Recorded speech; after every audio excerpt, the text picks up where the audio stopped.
presentation of Fox Sports. We are Sports. We are Southeast.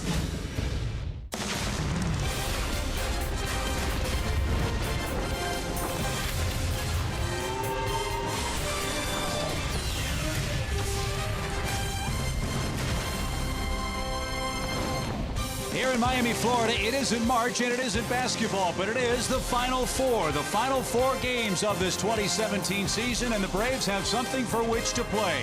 If they can sweep Miami, they could finish the season in second place in the National League East, and they're taking on a Marlins team that's really having all kinds of problems. Hi again, friends. Chip and Joe. Welcome to Marlins Park, where the Braves again resume hostilities with our friends from the East, the Miami Marlins, who have one of the biggest stories in Major League Baseball. We talked about the number 4 a moment ago. Well, the number tonight is 3 for Giancarlo Stanton. He's 3 homers away from number 60. And he comes home to try to accomplish that against the Braves, a team he's hit a few home runs against this year. But on the recent road trip just completed, he was pressing. He was trying to hit the ball out of the ballpark. Instead of being this really good average hitter that he was for most of the season that was producing a lot of homers, he reverted back to slugging, and he only hit 1 home run on the road trip to Arizona and Colorado. He's in good company, though. If he hits 3 more, he'll be in with these guys who have slugged their way into the history books. Giancarlo Stanton could do the same thing in a 4-game series beginning tonight. So the man that is signed the job of keeping Giancarlo Stanton in the ballpark for Game 1 is Julio Teheran. Julio's given up his share of home runs, but Joe, that's not the case lately, and as a result, seems like Julio's turned his year around. Yeah, and he's pitched pretty well against Stanton, too, so that's not going to be an easy task for Giancarlo. But for Julio, this year, it was kind of a weird one. It didn't start well. He was walking a lot of guys. He was giving up a ton of homers. He's cut down on both of those categories, and he's kind of gone to the whip here recently. His last 8 starts, he's gone 4-2 with a 2.25 ERA, and this is his last start of the year, and he's got a chance to get to the 500 mark. Compare that with last year. Well, he does have more wins than he had last year, but he's going to have the highest ERA he's had since his first year in the big leagues. Got a chance to equal the number of innings pitched, but there are the walks and the home runs. You know that's something he'll want to work on for next year. Hard to believe the Braves and Marlins have played so much. This is only Julio's 2nd start against the Fish this year. He beat them. That was way back in mid-May. We'll see if he has the magic again tonight. Game 1 of 4 from the Fish Tank. Perfect night for baseball. We'll get to lineups, first pitch, and a whole lot more from Marlins Park after the break.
Wi-Fi coverage throughout your home. And by Delta Airlines.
Gang, take me out to the crowd. Buy me some peanuts and Cracker Jacks. I don't care if I never get back, 'cause it's root for the home team. If they don't win, it's a shame. For it's 1, 2, 3 strikes, you're out at the old ball game. Baseball's greatest song, a great way to start the final 4 games of the regular season here in 2017. The Braves are visiting the Miami Marlins. Here before a partial sellout in Marlins Park. Yeah. The Braves start action tonight at 71-87, Miami 74-84. But as we said a moment ago, Joe, you may think these games, or some may think these games, aren't meaningful. They are quite meaningful, because if the Braves can sweep this series, they could end up in second place at the end of the year. Hey, that'd be something, because I think they actually would get a cut of the playoff money if you finish in second place. So that's something worth fighting for. And Braves will try to do it against a guy tonight that they've never seen before. This is Dylan Peters, 25 years old, 5'9", 200 pounds, out of Indianapolis, went to the University of Texas, became a 10th round pick by Miami back in 2014, battling Tommy John surgery, but he's back now. His numbers not so good. He struck out a bunch of guys, throws in the low to mid-90s, curveball, changeup. But his last 7 2/3 innings over the last 2 starts, 15 hits, 13 runs, 6 walks over those 7 2/3. He's been getting pummeled. That is no bueno. No. For a starting pitcher. And this is the Braves lineup he'll face tonight. Atlanta 10-5 against the Marlins this year. 3-2 here in the fish tank. Ender Inciarte leads off the Toyota starting 9 for the Braves. Ozzie Albies riding a nice streak is batting and playing second. Freeman at first. Nick Markakis is back from his personal day yesterday. Tyler Flowers behind the plate. Adonis Garcia gets the start at third base. We'll have more on that reasoning a little bit later on tonight. Lower third, Dansby Swanson, Lane Adams, and Julio Teheran. Braves hoping to have a winning series at the very least here and finish up this 2017 season with a winning September. The Braves so far 12-14 this month and are coming off a loss of 3 out of 4 games against the New York Mets. Last night a 7-1 final score. Braves just didn't have good control on the mound. They issued 10 walks in that game, and 4 runs in the 7th broke open what was a close 3-1 affair. Late night arrival for both teams, by the way, too. Yeah, even later for the Braves. The Marlins got a little bit of a head start. They played an afternoon game in Denver, but they got to their houses around 1:30. The Braves got to their hotel around 3:30, 3:45. So there's going to be a few bleary eyes today in this ball game. Hopefully not from the home plate umpire. That's named Phil Cuzzy, who's going to call balls and strikes. Tom Hallion at first, Mark Rippiger at second, Chris Siegel here in Miami Beach. How appropriate is the man at third base. And Dylan Peters first is on the way, and it's a strike called, and Ender behind in the count. Ender riding an 8-game hitting streak and is still bothered by that sore thumb. Talked to Brian Snitker about that. We'll see how much more Ender plays in this series. Got to the 200 hit mark for the Braves. As you know, he's now at 201. But his thumb has really been problematic for him. And Ender said as much, Joe, when he talked with Jose Altuve about trying to get to 200 hits. Grind him out. He's certainly done his share. Can't get hits if you're not playing. And Peters misfires low, 3 balls and a strike. And that could be said about a lot of players this time of year who are finishing the year with aches and pains that maybe in the middle of the year they'd take a couple of days off to try to get right.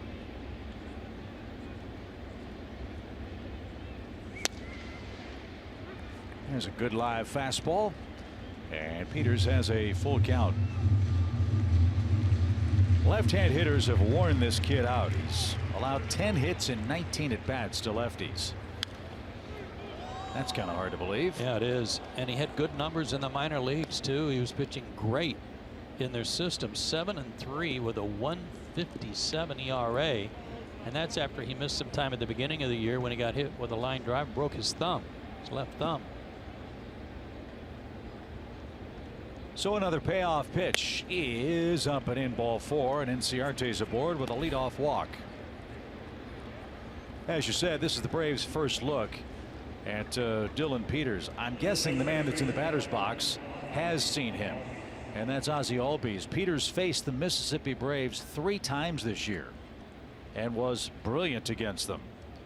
He gave up 3 earned runs in 15 innings, covering 3 starts, and won 2 of those 3 games. So perhaps Ozzie was able to give the Braves a deeper scouting report.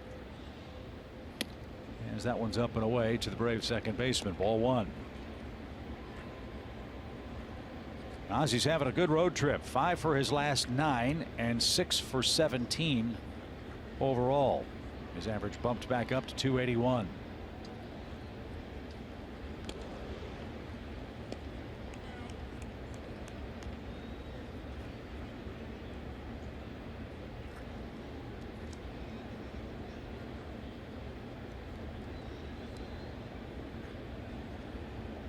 Ender has a moderate lead, and the pitch cut on and missed. It's 1-1.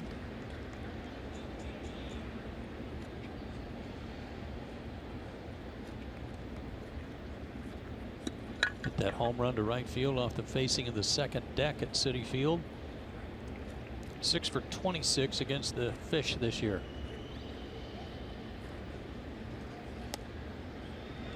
That missed inside.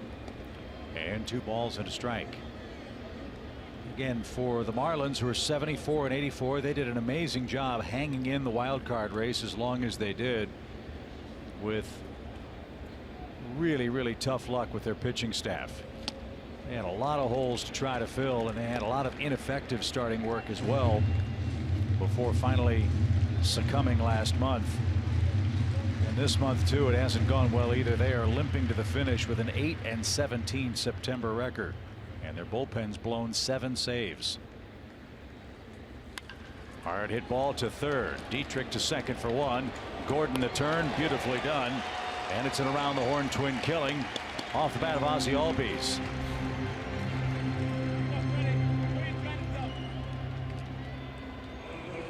So Peters gets the double play after the leadoff walk, and that brings up Freddie Freeman.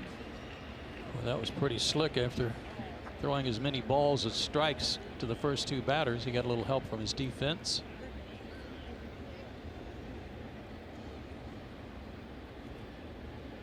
Freddie's a .326 hitter against the Marlins. In 2017, that pitch taken low, ball 1.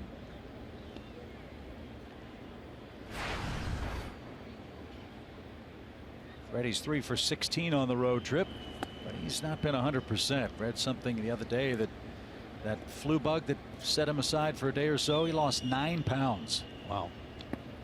That's how sick he was. So he's still trying to get his strength back. Did he go? He did. This area's had more than its share of issues recently with Hurricane Irma and the devastation it caused all over this area.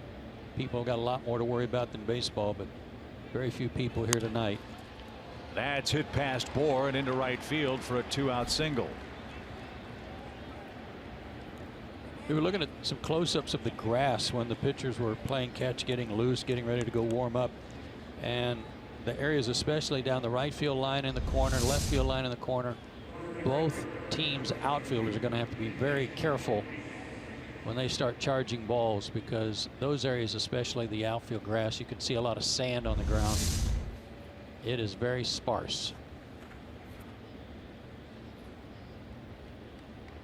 So welcome back for Nick Markakis, who's batting .276 for the year.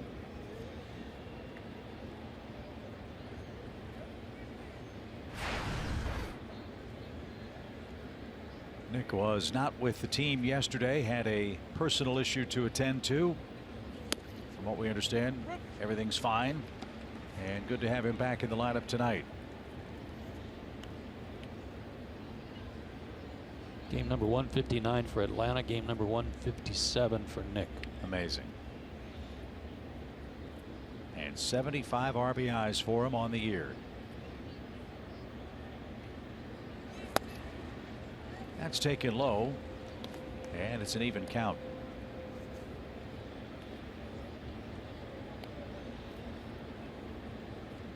Since 2012, this is the 51st game played by the Braves at Marlins Park. They're 34-16 here.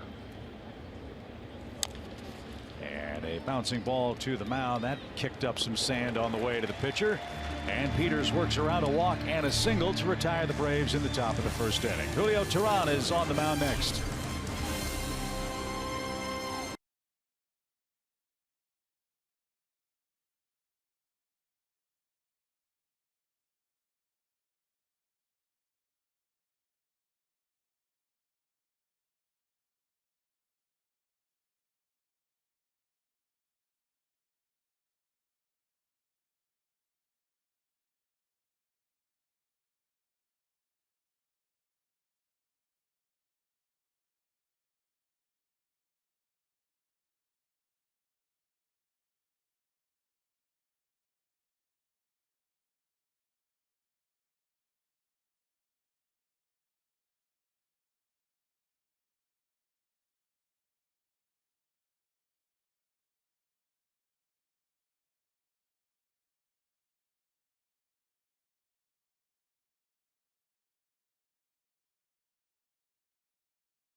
Tehran to continue his very nice run here in September. He's facing a Marlins club that he's pitched pretty well against, and you know how good he's been on the road this year. Absolutely. He's 11-12 on the season with a 4.39 ERA in his last 8 starts. The best of the year for him. 6 quality starts out of those 8. He's gone 4-2 with a 2.25. His last start, he got a no decision against Philadelphia, and he gave up 1 earned run in 7 innings. 1 walk, 5 strikeouts. His 4 keys to pitching success tonight: 5-2 with a 2.50 ERA. That's his career record here in this ballpark, and he's been very successful against them. His season record on the road this year: 8-2, a 2.84. So all you had to do is look at that number and see that he's 11-12 and realize how awful his numbers were at SunTrust Park, which hopefully will be better next year. So he'll face D. Gordon leading off for Miami. We know all about Ender Inciarte and his 201 hits. Well, D. Gordon's knocking at the door of 200 again himself. He's 6 away, and is batting .305 for the year. And he's going to be 5 away with the leadoff single. So Gordon, with his 57 stolen bases, leads off with a single on the game's first pitch from Julio. Good pitch. May not have even been a strike. Down and away.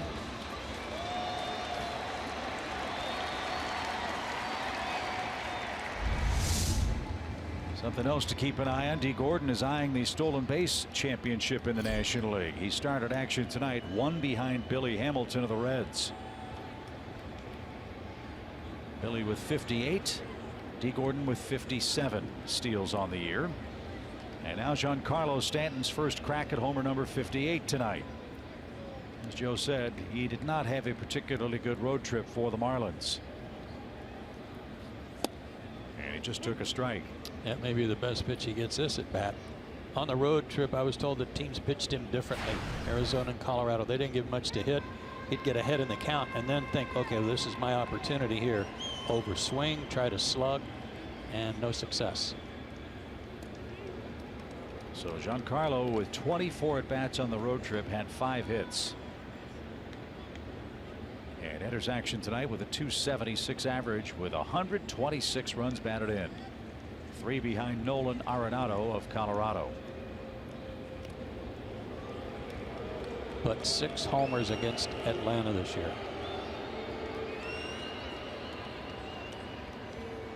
He's a different guy than he has been in seasons past against the Braves. And Julio paints a corner, 0-2.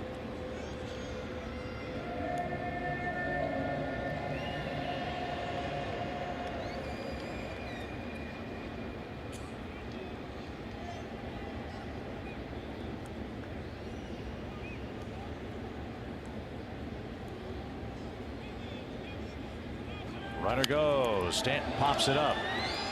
Flowers back by the screen is there, makes the play, and Stanton's retired on a pop up to the catcher.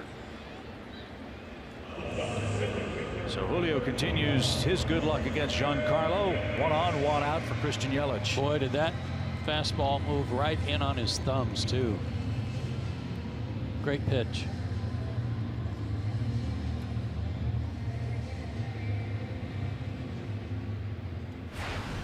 Christian Yelich is a lifetime .324 hitter against the Braves. He's 22 for 59 this year, and he's sitting on 18 homers and 80 RBIs. And fouled away. We know all about the financial constraints the Marlins have. We know all about the ownership change that was approved unanimously by Major League Baseball. The deal has yet to close. That could happen as early as Monday, I read today. But there's some who think this might be the final weekend for Ozuna, Stanton, and Yelich to play together as Marlins.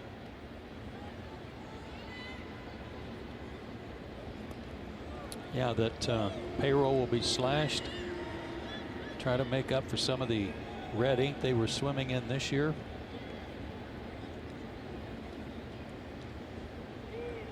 They score a bunch of runs here. They are sorely in need of pitching of any kind. No balls and a strike for Christian Yelich.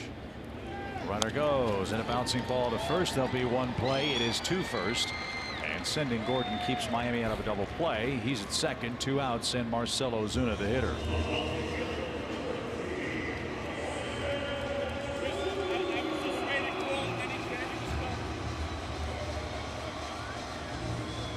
So Stanton, Yelich, and Ozuna, second, third, and fourth on their lineup card. They've combined for 325 RBIs this year. Quite a threesome. 101 homers by Stanton, Yelich, and Ozuna. 36 of them by this man.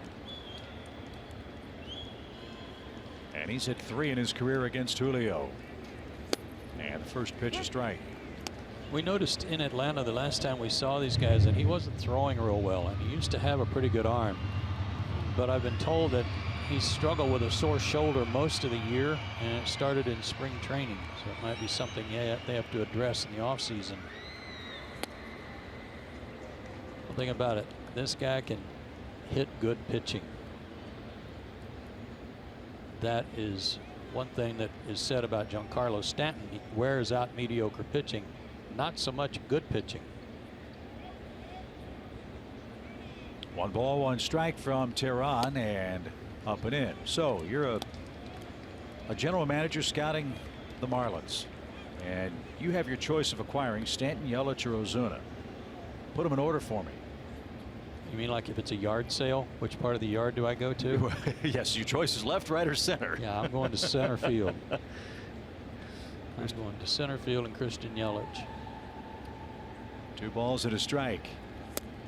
And now 2-2. And I doubt that JT Real Muto will be on any type of unloading list because he's under contractual control for a while. But if he were, he would be my next stop. And Mr. Stanton would probably be 4th.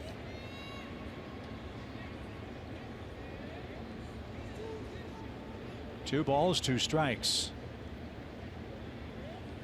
Gordon's taken off for third, and he's going to make it standing up on a ball in the dirt. So that's number 58 in the stolen base category.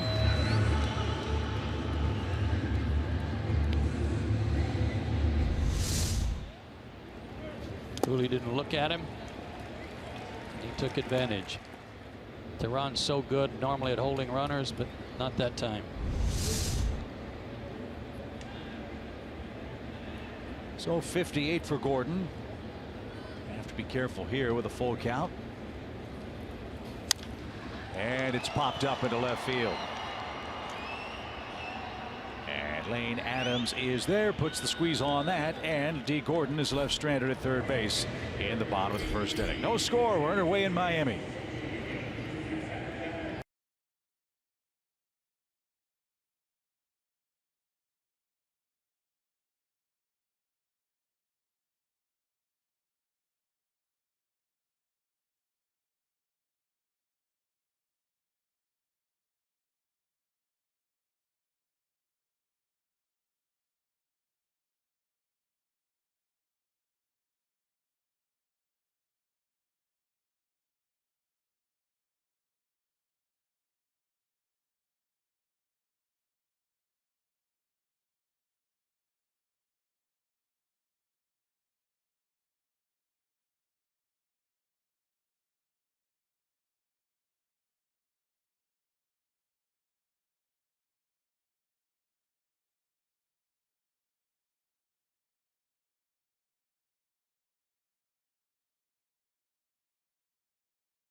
As we head into the second inning, and we all know Miami was just hit hard by Hurricane Irma.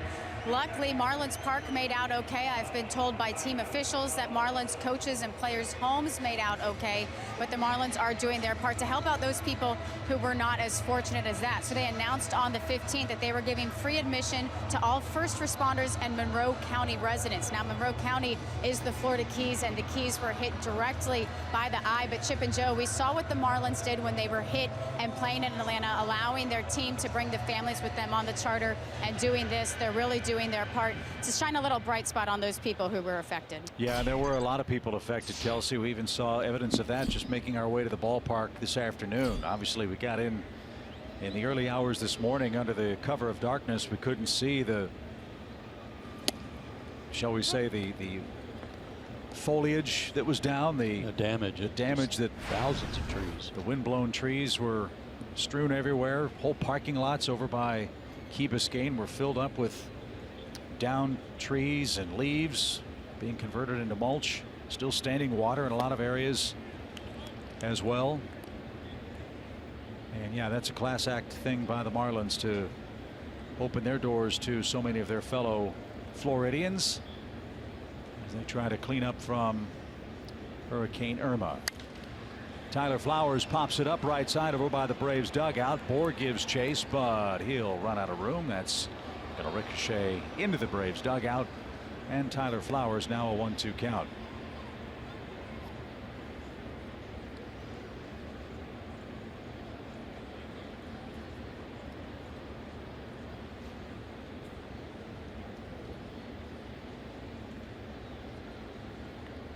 Tyler's hit a couple of home runs against the Marlins this year. 2 of his 12, in fact. And now Peters rocks and fires and missed inside.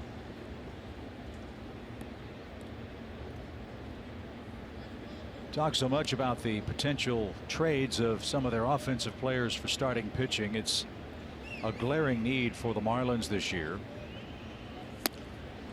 Wei-Yin Chen still isn't right. Volquez went down and he's under contract for next season. He's got to have Tommy John surgery again. Of course, they're still mourning the loss of Jose Fernandez. Marlins starters have won only 45 games this year and collectively have an ERA over 5. And pitching in one of great pitching parks in baseball, which gives you an idea of how badly they've struggled. As Peters issues another walk leading off an inning. That's 2 for 2 in that category for the Atlanta hitters, and Adonis Garcia is the batter. They're not a whole lot unlike Cincinnati in that their lineup is so stocked with good hitters, power, speed, and they play in a ballpark that's not anywhere near as hitter friendly as Cincinnati. But those two teams have a lot in common in that they desperately need pitching.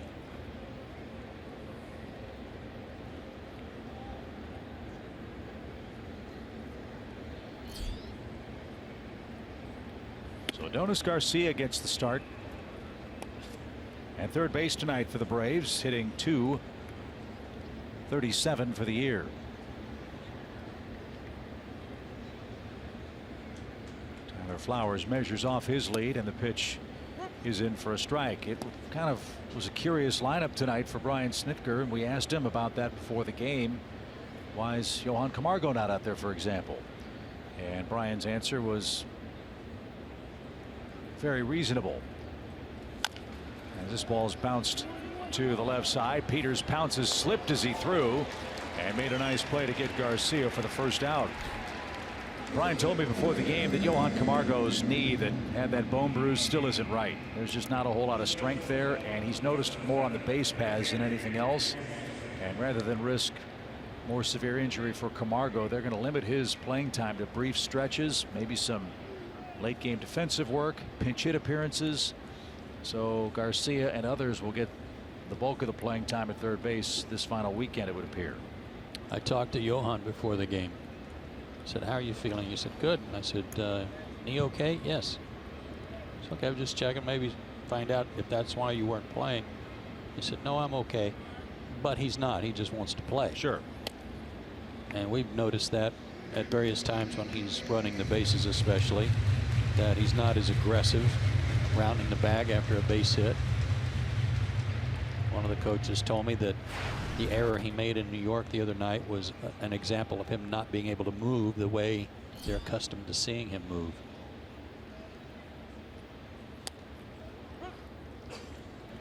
One ball, one strike for Dansby Swanson, the Braves shortstop.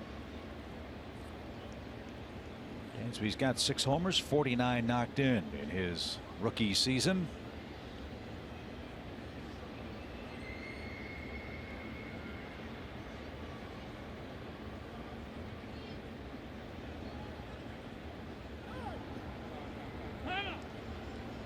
And D. Gordon dancing around the second base bag, and Peters steps off.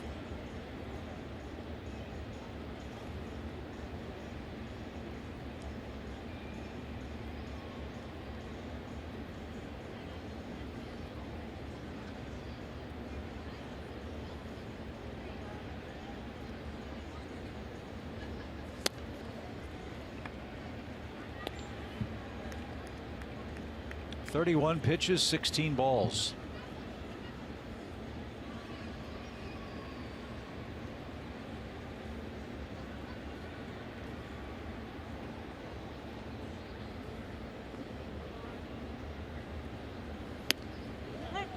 That one found the mark. And now 2-2. He made a start on the road trip at Arizona. Did Peters. No decision. Got bailed out by his offense. 4 innings, 6 hits, 5 runs, 3 walks, 2 homers. Wonder if JD Martinez hit one of those homers against him. He's been killing left-handed pitching for Arizona. The pitch nearly hit Dansby. Full count.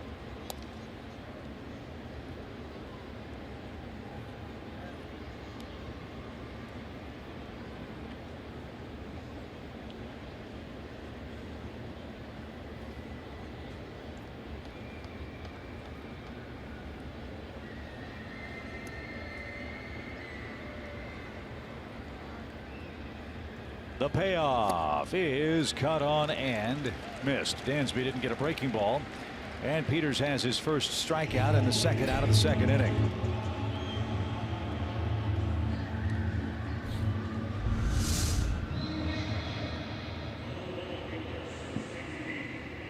Good breaking ball. Again, set up by a fastball that's low to mid 90s.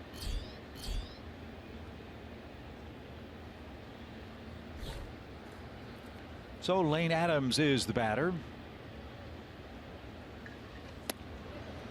And a quick strike.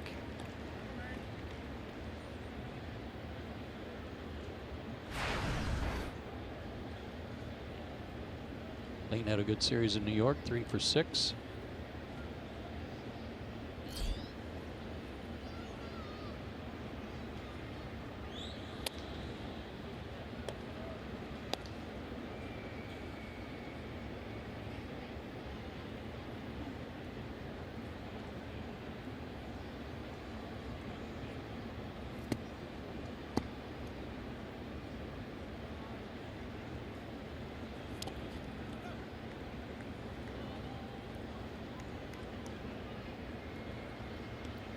Two balls and a strike.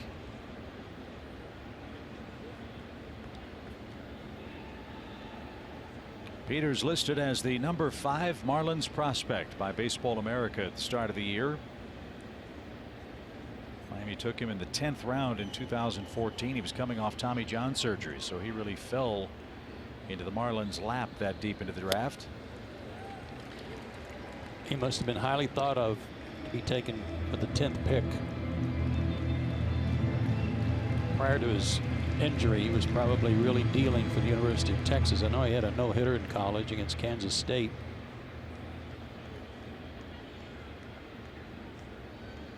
Lefties throw 97.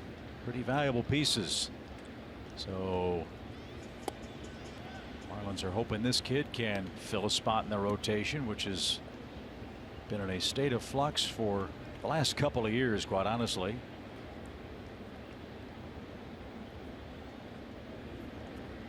Tyler Flowers led off the inning with a walk. He's at second with 2 outs and another full count.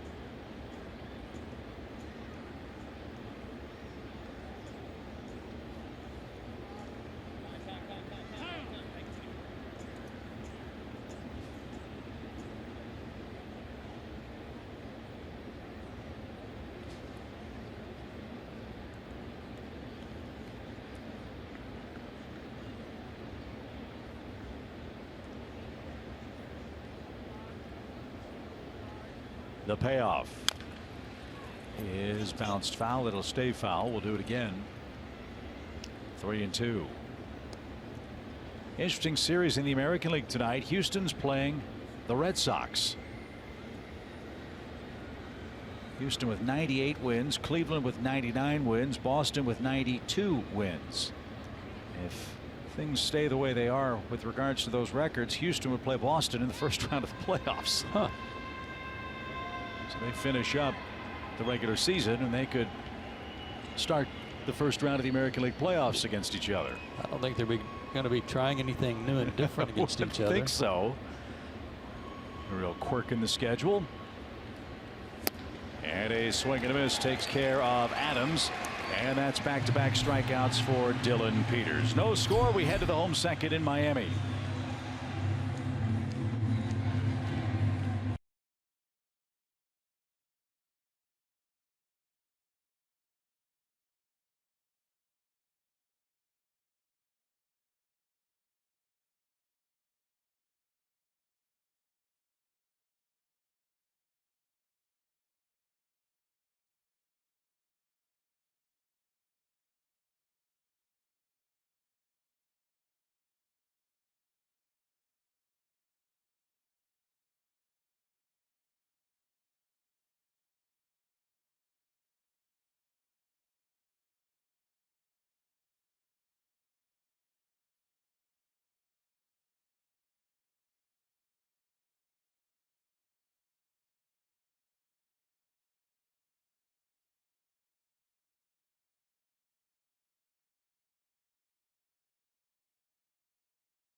Teheran ready to go to work again against Miami, the team with the second best batting average in the National League, sixth most runs scored, ninth in homers. And Justin Bour is a big part of that. He's a 25 homer man, one of three Marlins to have hit 25 or more home runs in 2017. So it'll be Bour, Realmuto, and Derek Dietrich for Don Mattingly on his Toyota starting lineup tonight.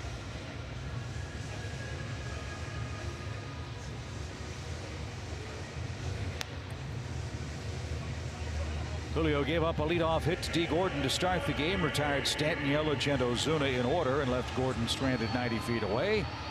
And now Justin Bour is going to dig in. Bour has 10 hits against the Braves this year, 3 of them homers. And 8 of his 78 RBIs have come against Atlanta pitching.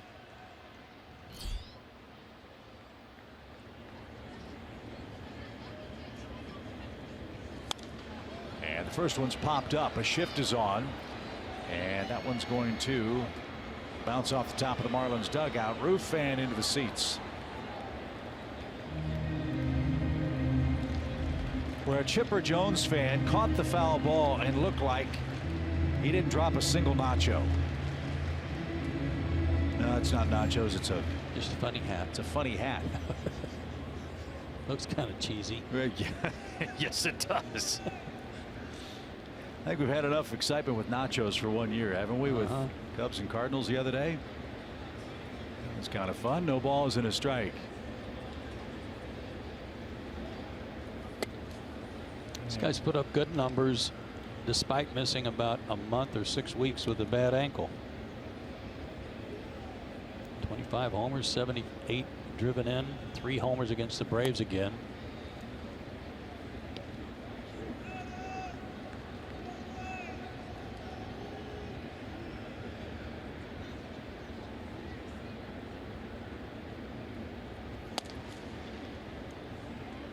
And that's what's got to be so frustrating for the Marlins. They can go toe-to-toe with just about any offense in the National League. They've got a lot of power. They've got a lot of speed. Plenty of contact hitters too. They have been able to outscore their own pitching staff. 3-1. And Bohr walks. Boy, a lot of walks already. A lot of deep counts already for both starters tonight. That's the 70th walk issued by Julio Teheran this year and brings up JT Realmuto.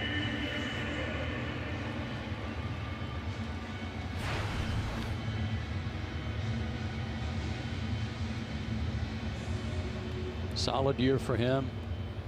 An athletic catcher, throws well, throws out 32% of base stealers, which is excellent.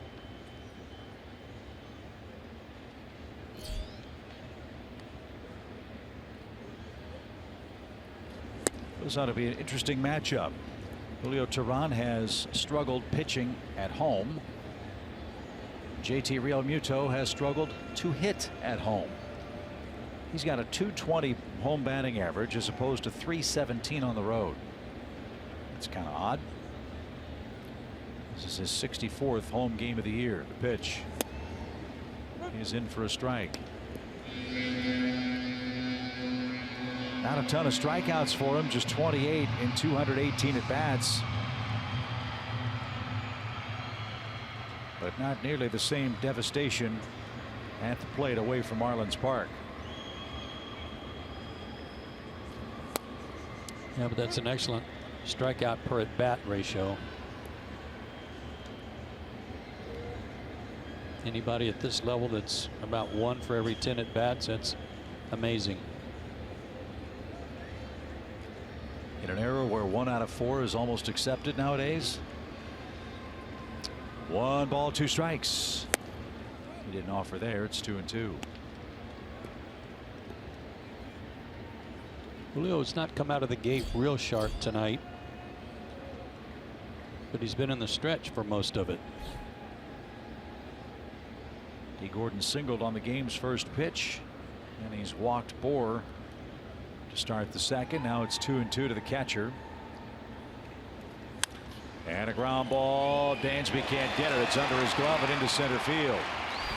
So a walk and a single has Miami in business here in the second. Bohr stops at second, and Derek Dietrich is coming up.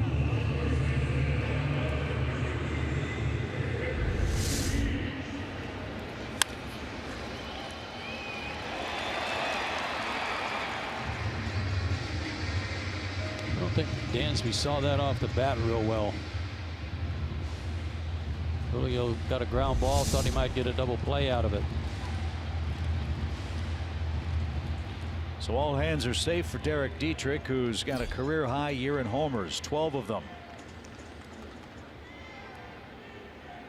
This guy's been a thorn in the Braves side this year. He's hitting .294 against the Braves, and he swings the first one and hammers it towards center. Ender on the run, backs up, makes the catch. And Realmuto has to quickly retreat to first base. Dietrich hit it right on the button, but right at the Braves center fielder. 1 out.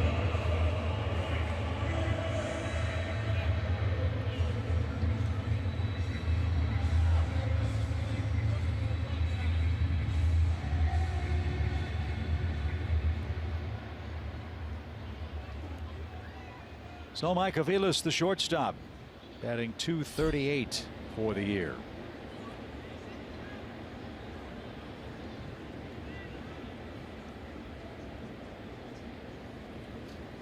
Shortstop, I think, Joe, another position the Marlins have to figure out next year. Danny Echeverria is in Tampa Bay. Riddle got hurt. Rojas not playing tonight. And Aviles gets the start in game 1. JT Riddle should be back ready to go next year.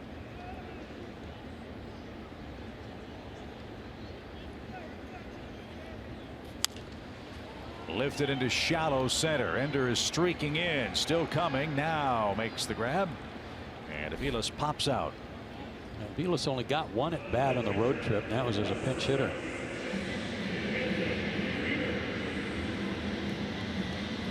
And so he's 1 for 11 against the Braves this year. He's the second out. Now you've got a great chance to get out of it with Dylan Peters coming up. He's the Miami pitcher.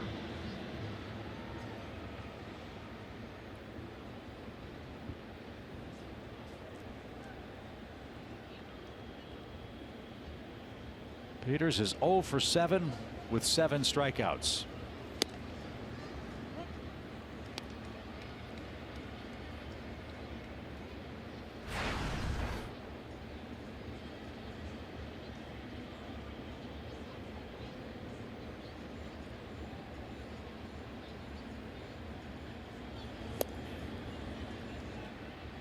And 0-2.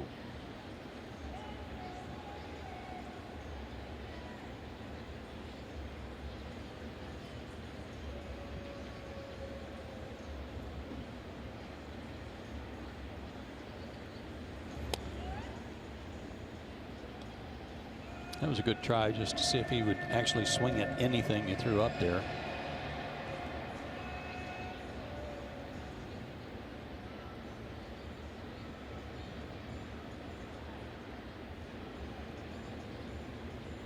Now Julio's ready with his 1-2. And he tried that spot again. Well, I'm not sure that he wanted it off the plate. He's trying to throw that pitch for a strike to the pitcher. On this good roll he's been on over his last 8 starts, he's been really dotting that fastball in and out. Not yet tonight. And Peters swings and misses. He's 0 for 8 with 8 strikeouts. That's the first punch out for Julio. And after 2, no score.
Experiences and one-of-a-kind swag through the Coors Light XP app. Earn points by entering codes from specially marked 12-packs of Coors Light, playing trivia, or posting on Instagram with the hashtag Coors Light XP Rewards. The Coors Light XP app is available on Android and iOS.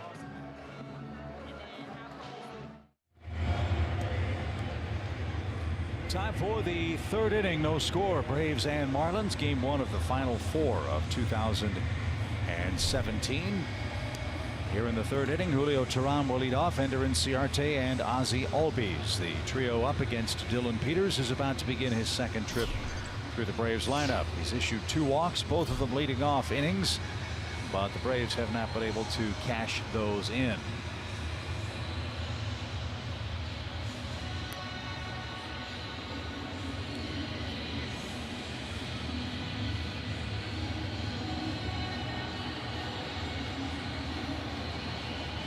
More people have filed in since the game started. That's nice to see.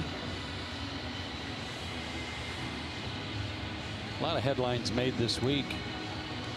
Really, I don't know, I guess it was right about the same time the sale of the team was approved, but talk about several key advisors on this team being let go. Yeah, in fact, there were 4 of them. And Derek Jeter had David Sampson make the phone calls to terminate the services of Andre Dawson, Tony Perez, Jeff Conine, Mr. Marlin, and Jack McKeon. Those 4 guys have been here off and on almost since the inception of the ball club, but they will apparently no longer be employed under the new ownership group starting in 2018. Yeah, there are some who think that maybe that was not a Derek Jeter instigated event. Really? Yeah.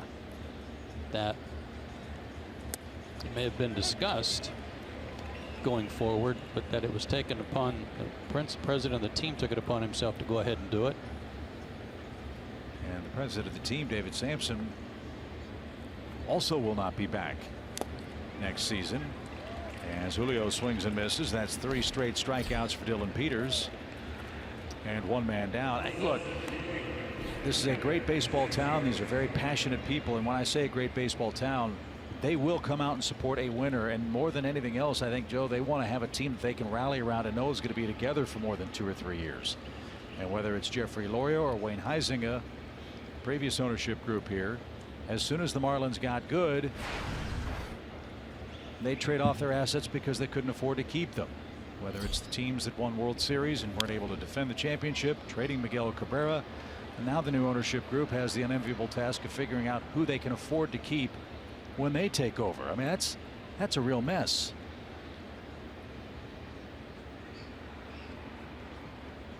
It is a mess. No balls and a strike for Ender, who hits a slow roller. Real Muto pounces and fires to first. A pretty play by the Marlins catcher. He's a good one. 2 outs.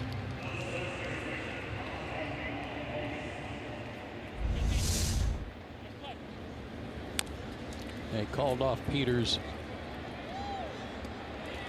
and that's the way he catches. He's athletic. He's like an infielder.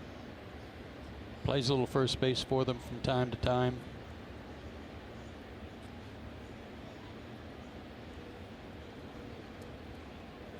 So Peters has retired 5 straight. And Ozzie Albies the batter. He hit into a double play.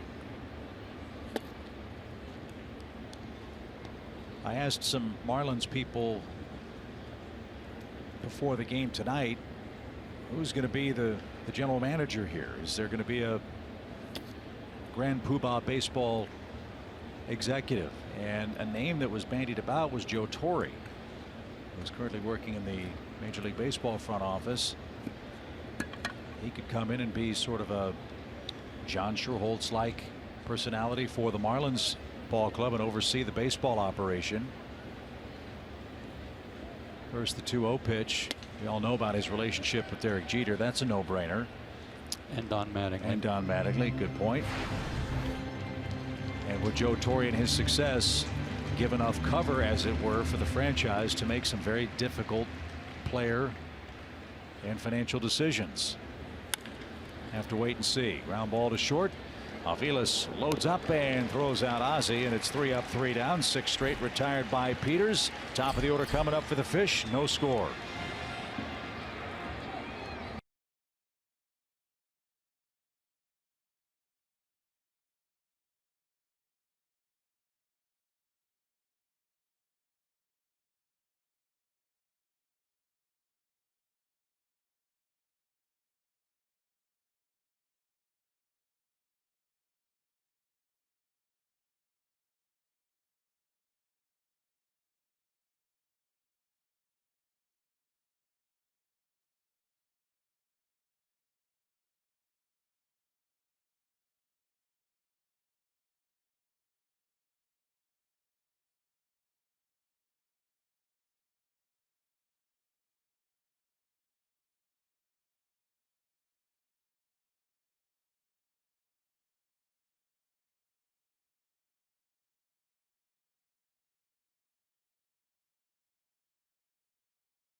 fans, watch The Drive to the Pennant with MLB.tv every night on every device. Watch every out-of-market regular season game live, plus get a free subscription to At-Bat Premium, the #1 app for live baseball. Blackout and other restrictions apply. Visit MLB.tv for all the details. You were talking about the hit leaders earlier, Chip, with Ender Inciarte and, of course, Charlie Blackmon. But D. Gordon's on that top 5 list, too. And you mentioned his 194 coming in. He already has a hit tonight. And those are your MLB leaders. Nice comeback year for D. Gordon, whose season last year was marred by a long suspension. He only had 79 games and 87 hits. In 2015, he had 205 hits for Miami and hit .333.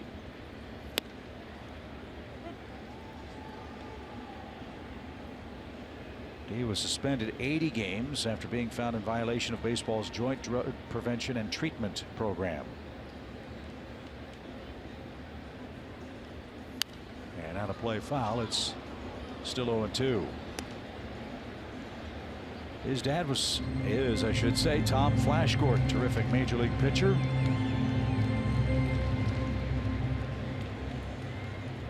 Had an awesome curveball.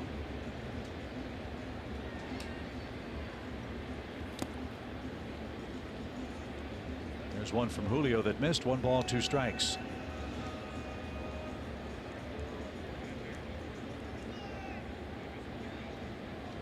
Gordon, as you saw, 3rd in baseball in hits, 5th in runs, 1st in singles. And still 1 behind Billy Hamilton for the stolen base lead. Hamilton had 1 today for the Reds. And a line drive headed for the gap in right center field. That is big time trouble. Gordon around second.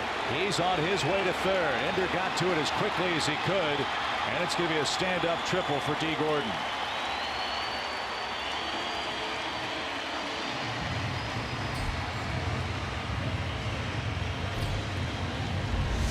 When you're playing him over in left center, and especially when you're ahead of him in the count, that fastball letter high is one that beats the defense. And one thing that surprised me here was that he didn't make a big turn around 3rd. He just kind of glides into 3rd base, even though Freddie Gonzalez was down the line in case he was going to wave him home. 9 triples. That ties him with Dexter Fowler of the Cardinals for 3rd in the league. Charlie Blackmon is 1st. And now Giancarlo Stanton has a chance to score the game's first run. And he pulled off that pitch and missed it. Strike 1. Ozzie Albies is looking into the Atlanta dugout, asking for some help with his positioning. He was on the 3rd base side of the second base bag, now is directly behind it. With an 0-1 count.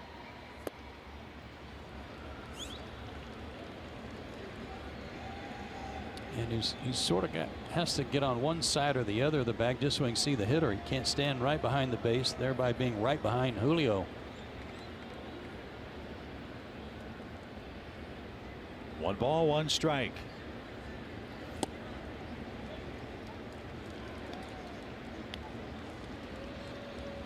There are several terrific MVP candidates in the National League. Giancarlo Stanton is certainly among those under consideration.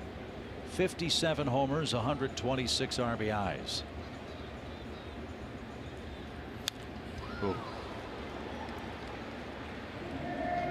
2 balls, 2 strikes. I asked Christian Yelich and Freddie Gonzalez today, where's the longest homer that he's hit today or hit this year in this ballpark? And both of them came up with a ball he hit off Matt Harvey here not too long ago that hit that back batter's eye just to the right of the monstrosity home run machine back there.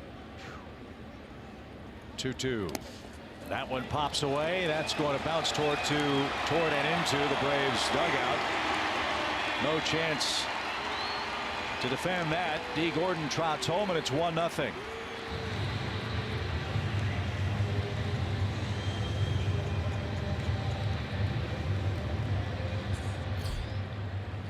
A wild pitch scores the game's first run.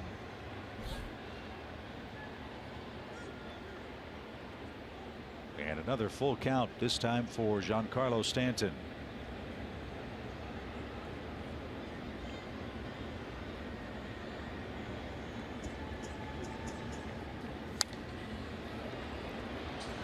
For those who haven't seen the Marlins play this year, this new stance, which isn't so new anymore, but that really seems to have changed everything for the Marlins slugger.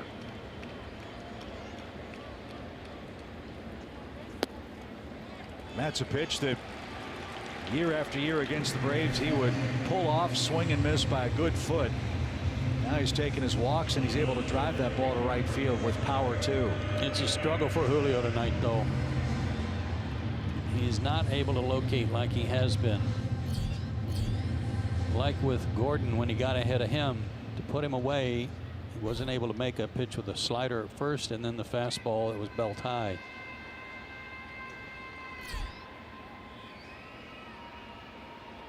Stanton at first for Yelich. 1-0 Miami on a triple and a wild pitch.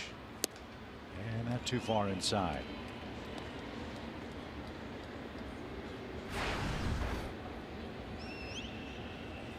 Told you earlier tonight, Houston's beating the Red Sox. The Yankees are beating Tampa Bay. The East is not over yet in the American League. The Yankees are only 3 back. 1 ball, no strikes. And that's outside. Ball 2.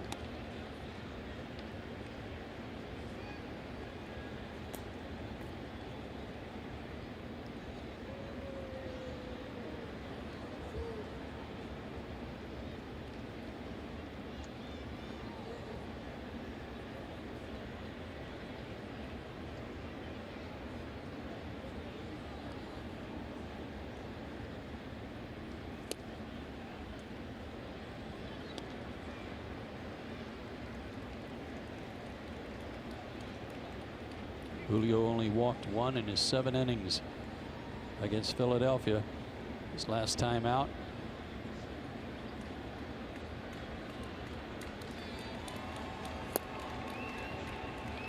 Yelich took ball 4. He wasn't sure.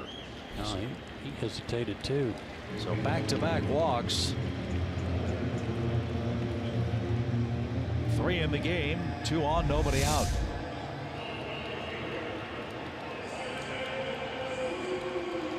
Low. And now Ozzie Albies in for a quick visit. 51 pitches for Dylan Peters. 28 strikes. 46 pitches for Julio Teheran. He's thrown 26 strikes. A lot of deep counts in the first 3 innings tonight for both starters.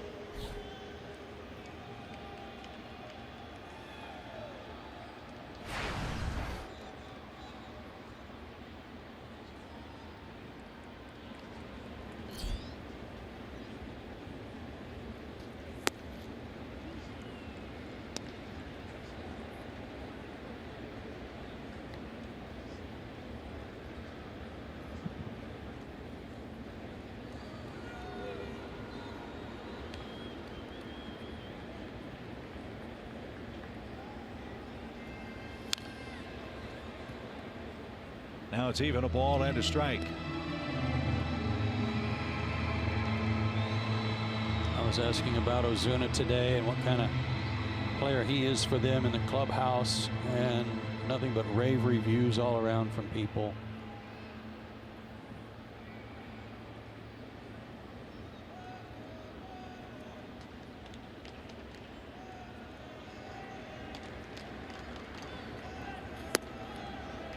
They seem to really get his attention a couple of years ago when they sent him down. There was another close pitch that Hooley froze on, expecting to get the call, and didn't.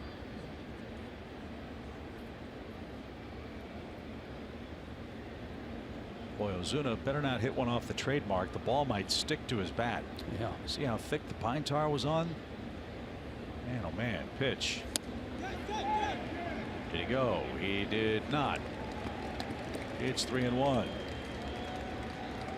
And this is about as thick a layer of pine tar as you'll see. Look at that. When it's shiny, you know it's a lot. Yeah. And way up the bat.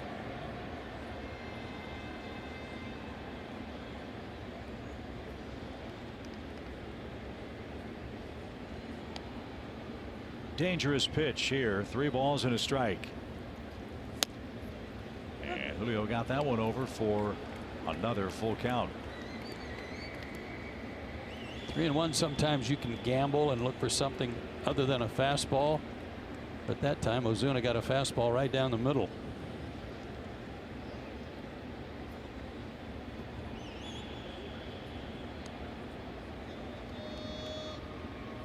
Yelich and Stanton, the runners, they hold, and the pitch is bounced slowly down the third base line. Julio with a backhand, long throw, has to put it in his pocket, and everybody's safe. I'm glad he did. He might have hit Adonis Garcia right in the side of the head with it. Who was crossing in front of him.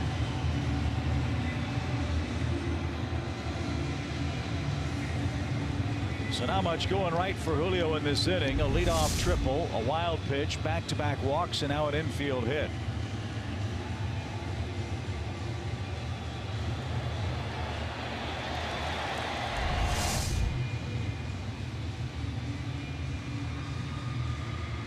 And no place to put Justin Bour, the burly Marlins first baseman. Yeah, nobody out. They really need a strikeout, of course, but they'd take a ground ball here to try to cut into any chance they have of a big inning. Or doesn't run well. Maybe a double play would help.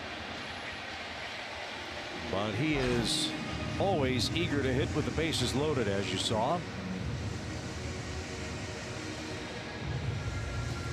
Low fastball hitter.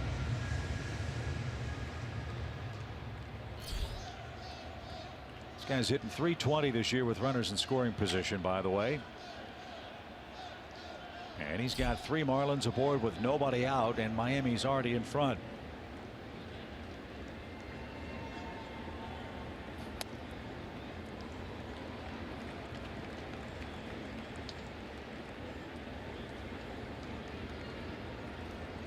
That little curveball is something that Julio can always count on. Just kind of lollipop in there for a first pitch strike. That's not even working tonight.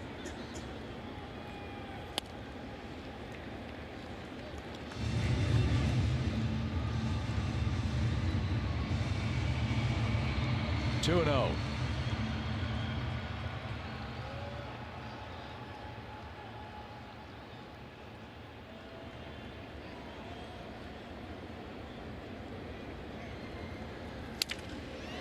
Broken bat. Changeup had him way out in front, and he splintered one right off the cupped end of his bat.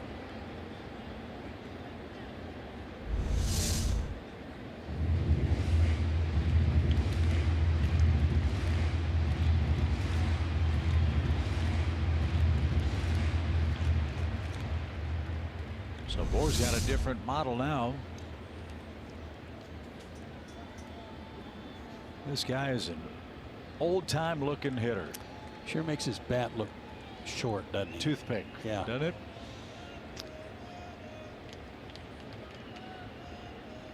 Dark brown or black stained barrel now for Bour, who's ahead in the count. 2 balls and a strike. Shift on for him as Julio got it by him. 2-2. Good pitch. One of his best of the night.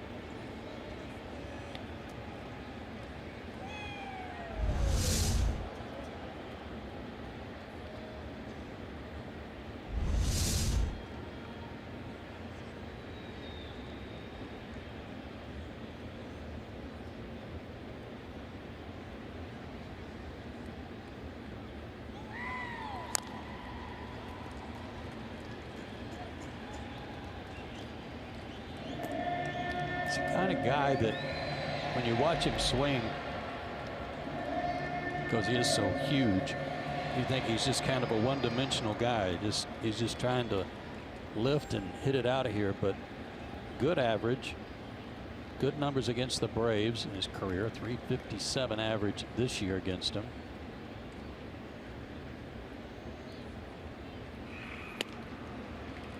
Another 3-2 count.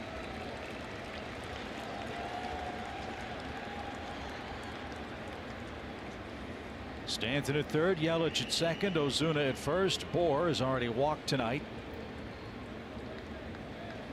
And Julio ready with his payoff. Line drive into left center field. He beat the shift. A couple of runs are going to score. The throw will come into third base, and a nice piece of hitting by Mr. Bohr to make it a 3-0 game.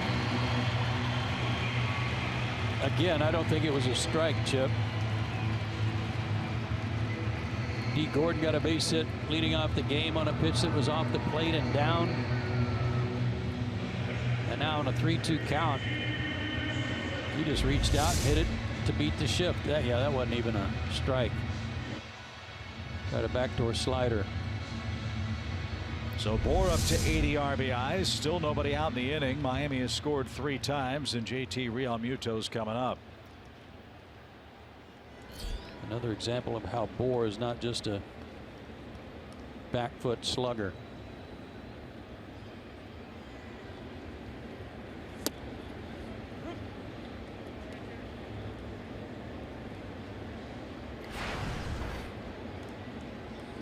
Need an out. Yeah.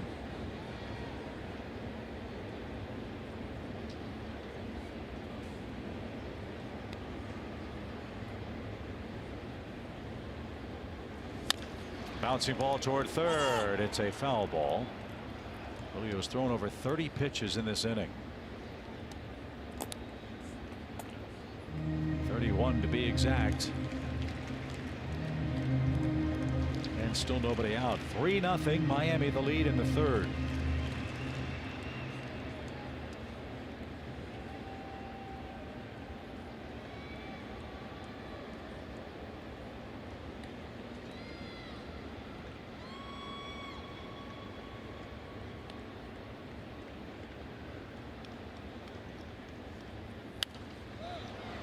Popped up, but that's headed for the seats. And 1-1.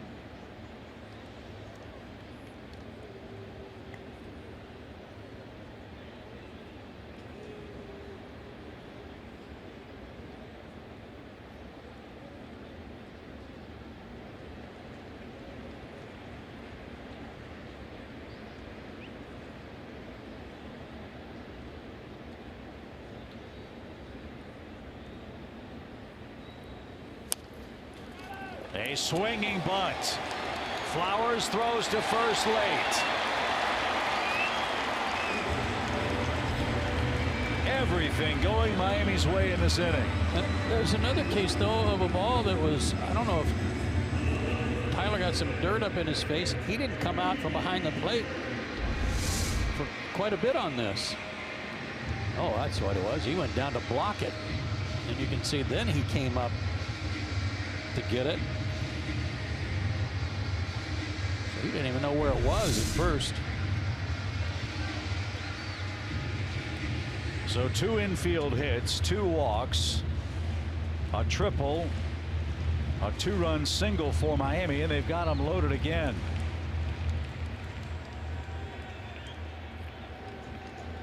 And Derek Dietrich is the batter. He hit one right at Ender Inciarte and hit it hard back in the second inning. Dietrich's the 7th man to hit.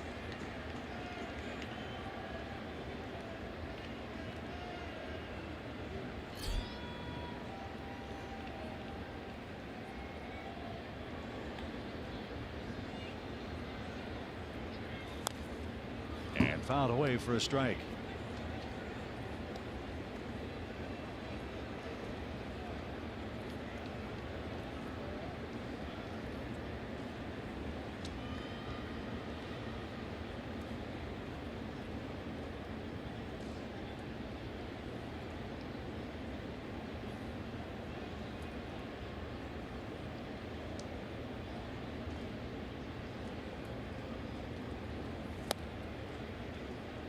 That's outside. Oh, what a lonely feeling it must be on a major league mound when you got nothing to go to get a strike.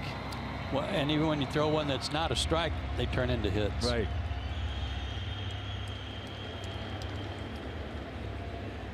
Action in the Braves bullpen as Julio really laboring here. Still nobody out. He's tried the inside corner. He's tried the outside corner. He's tried up, down. Nothing is finding the mark. This inning. 35 pitches. And nobody out.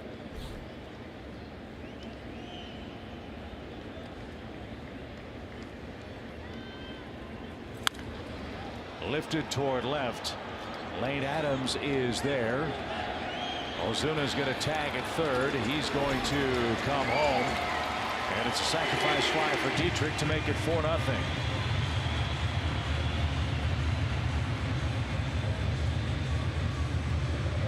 So there's one out. Yeah, that was not a good throw from normal depth in left field. Caught it over the wrong shoulder. 2 crow hops trying to get the ball out of his glove, and then a 3-hopper, 2-hopper to Adonis. So it was a tough time for Lane.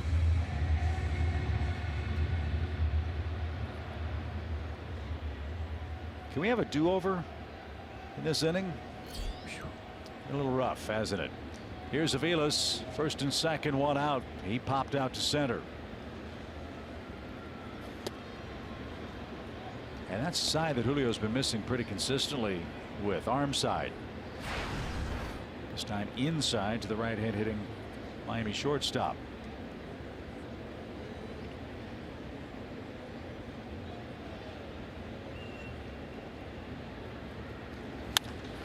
Bouncing ball to second, might be 2. There's 1. There is 2. Nice double play started by Ozzie Albies. Dansby the turn, and that stops the bleeding. 4 runs across for Miami. We go to the 4th.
In the 3rd, and time for our Zaxby's indescribably good player. What a year for Freddie Freeman, despite being injured and missing a ton of time this season for Atlanta.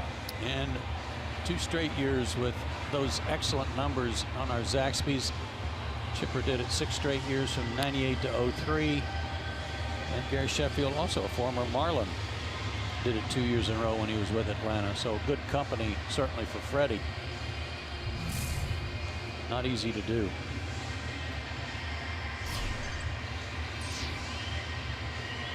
And here are the raw numbers for the Braves first baseman, who's improved his lot with a first inning single.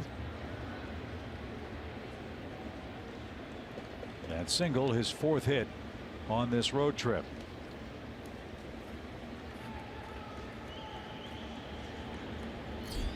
So let's see how Dylan Peters pitches with a lead now. He's got a 4-run advantage. He's got the Braves 3, 4, 5 hitters coming up.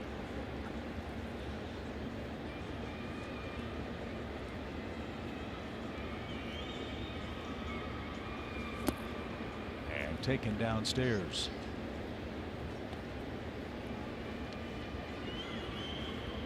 Freddie's batting average has taken a bit of a hit in recent days. He was hitting .317 at the beginning of that homestand.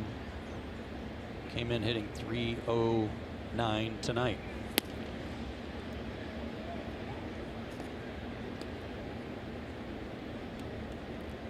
Went 3 for 16 in the series in New York, but got this series off to a good start with a base hit. There's a laser out of play left side. And it's 2-2.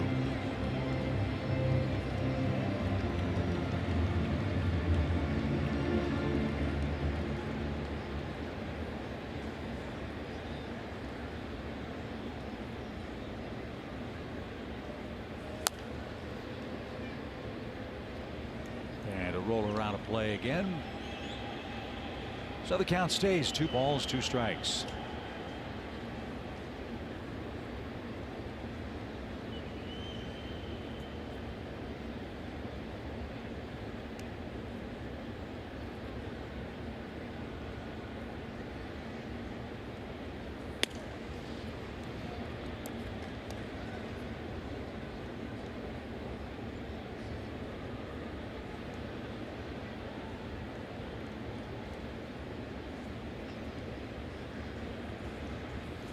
And a swing and a miss. Peters with his 4th strikeout. And 7 up, 7 down for him.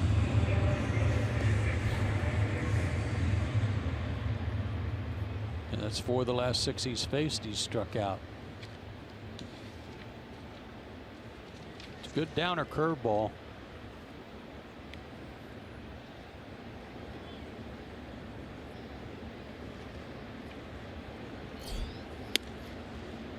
Strike to Nick Markakis, who tapped back to the mound his first time up. Peters' big league high in strikeouts is 8. That came on September 1st against the Phillies. He went 7 innings of 3-hit shutout ball in that game. Marlins lost the game 2-1. In fact, in his first 2 starts in the major leagues, he got a grand total of 2 runs of support and pitched 12 total innings, gave up only 3 earned runs.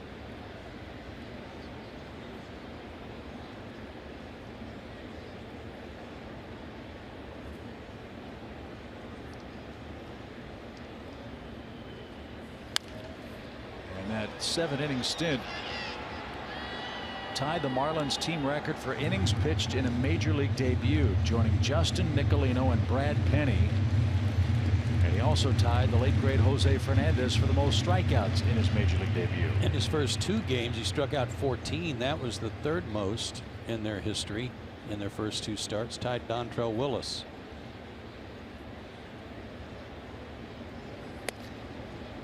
Well, Dontrell was fun to watch pitch, wasn't he? Pure joy.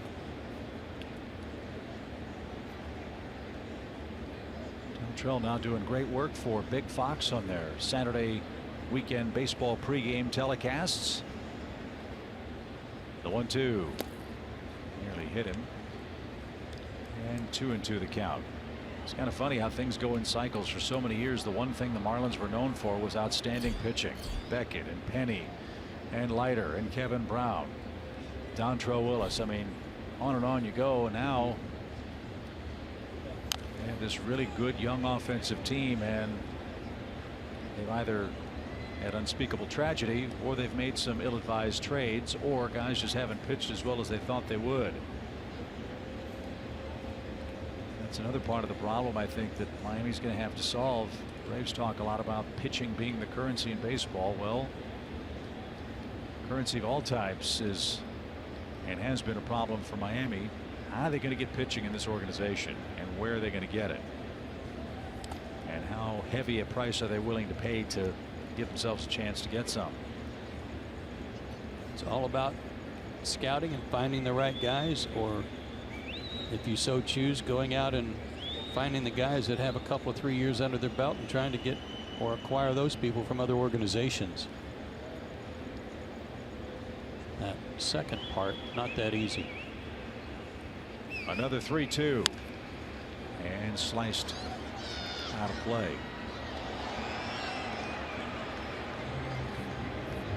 I lost track, but I'll bet you we've had 8 or 9 3-2 counts in this game already. Yeah.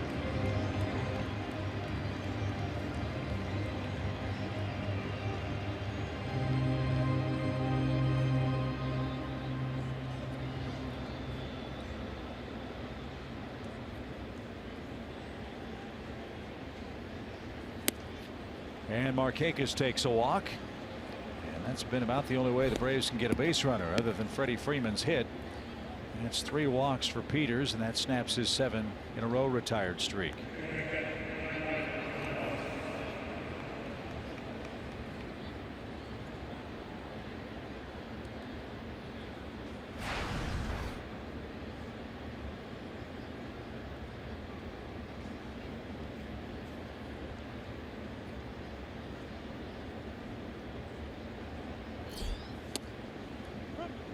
That caught a corner, strike 1.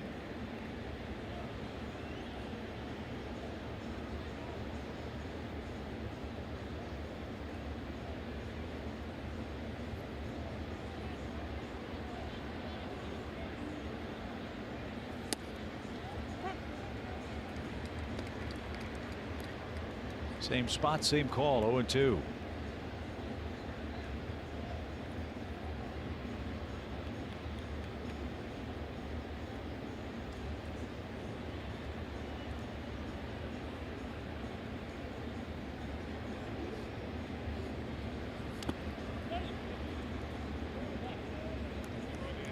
Milwaukee got a big win today. They beat the Reds 4-3. That was a back and forth affair too. Brewers are hanging in there. They've got to go to St. Louis though to finish off their season. The Rockies head home. They've got the Dodgers.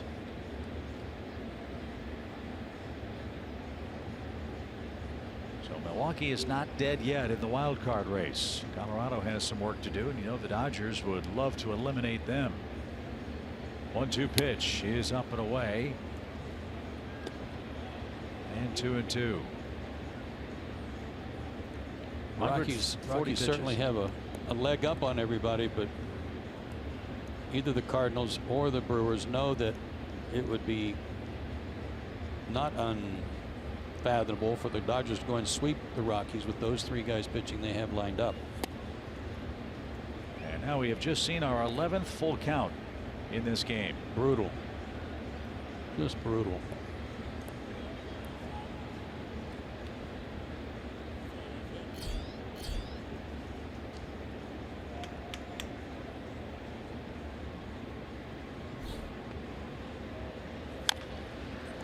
A swinging bunt foul, and Flowers stays alive. Seen a few of those tonight too. Yeah. Swinging bunts.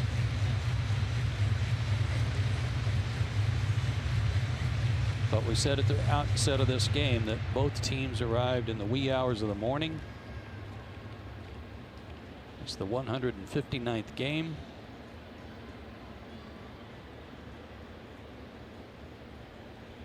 They are dog tired.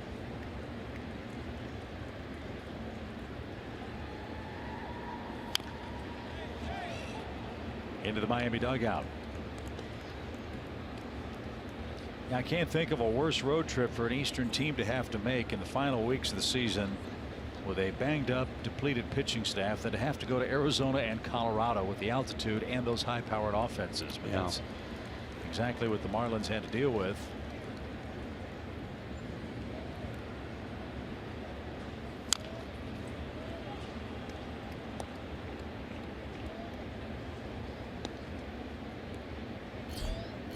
In those 6 games, Miami gave up 47 runs. They lost one game 13-11 or something like that. They lost the first game of the road trip 13-11, won the next day in Arizona 12-6. And then yesterday got bombarded 15-9. as Adam Conley was beaten by John Gray. And another walk. Ball 4.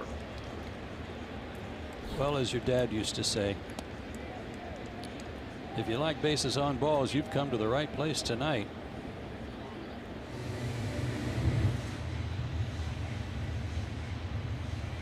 Four walks for Peters, 3 walks for Tehran, 11 full counts, 7 hits, 4 runs.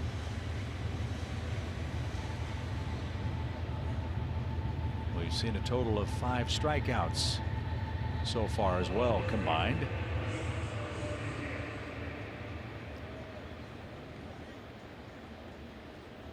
And so again, in a 4-0 game, the last thing the Marlins want to see this young man do is start walking people. Well, you said at the beginning of the inning. We're about to find out how he pitches with a 4-run lead.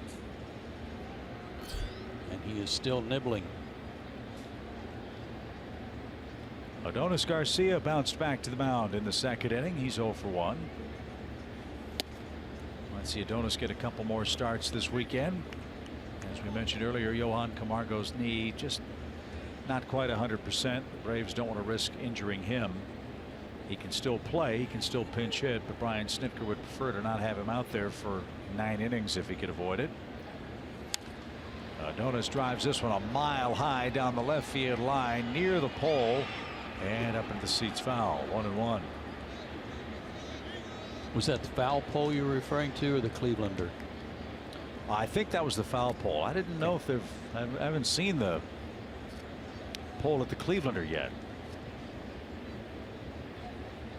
The ever popular club in left field just by the visitors bullpen.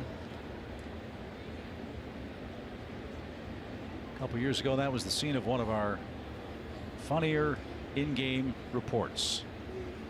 Remember Tom Hart got in the swimming pool? Yes. With his fluorescent green pants.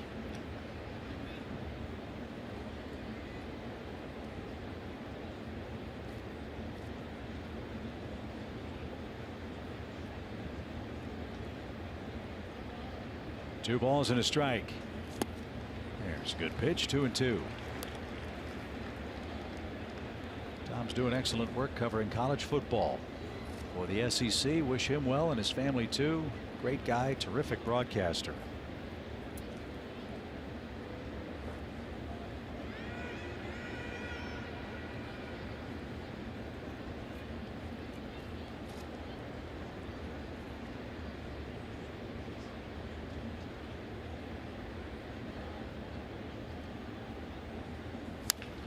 Fly ball well hit toward left. Ozuna turned the wrong way, but he got to the warning track and made the grab.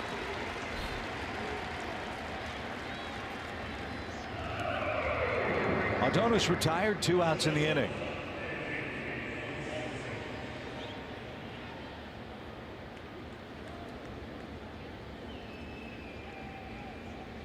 And Dansby Swanson's coming up. Dansby struck out his first time up. Yeah, and keep in mind that Ozuna for several years played center field. Yelich played left or right, depending on Stanton and his health.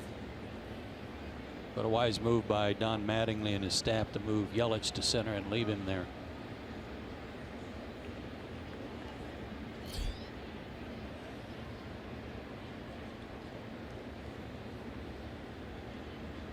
Two on, 2 out, 4-0 Miami, 4th inning.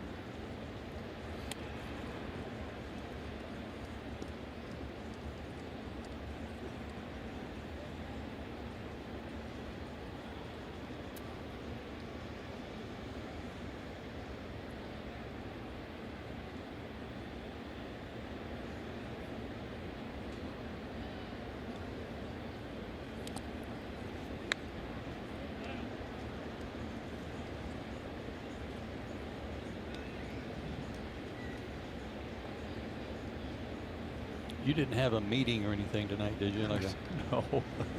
business meeting or Well, anything? I was going to sample some of the Miccosukee Canal water after the game, but those plants may be on hold. Yeah, I'd try something else. Holy smokes, what a slog. Pitch. Fly ball right and right at Stanton. He'll retreat And he is there, and that retires the side. Peters made it a little harder on himself than he needed to. A couple of walks in the 4th inning, but he preserves a 4-run lead.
Bottom of the 4th inning, and we have been waiting on an announcement on who the Braves will put out on the mound on Sunday. Now, it was between Max Fried and R.A. Dickey, and it was R.A. Dickey's start if he wanted it today. Brian Snitker did tell us that R.A. Dickey decided he would not make another start so far this season, so Max Fried will get the nod. Now, when we asked Brian Snitker what R.A. Dickey's reasoning was, he said, hey, he's just had enough this year, and he feels good. But Chip and Joe, you know, they brought this veteran in to come in, be a veteran, and eat innings, and he did his job, and the Braves has to be really happy with what they got out of him.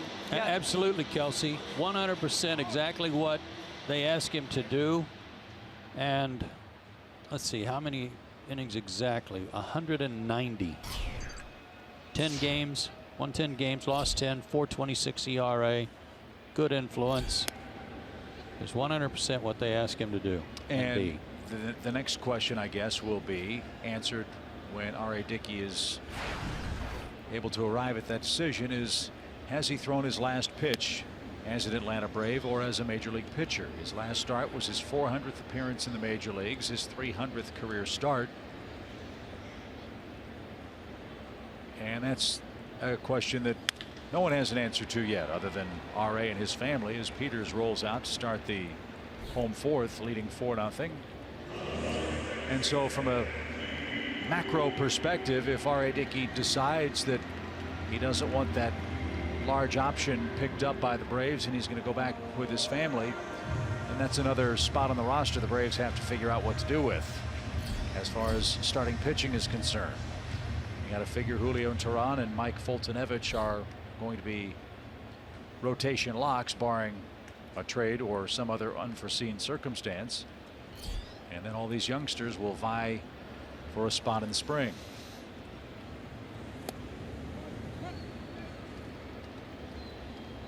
D. Gordon's the hitter. He's 2 for 2 and has scored a run. 4 hits away from 200 now for the second time in 3 years. And right there, a strike, 0-2. Julio got ahead of him 0-2 last time up, at that fastball down the middle got him going, got their inning going with a triple. Fly ball right, and Markakis makes a tumbling catch, and D. Gordon's robbed by Nick, and he's out number 2.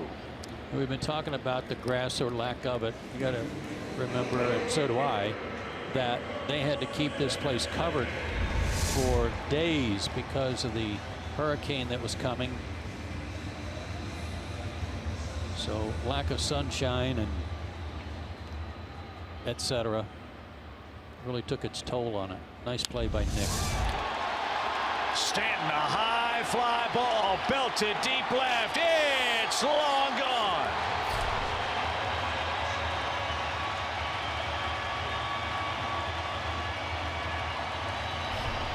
Number 58.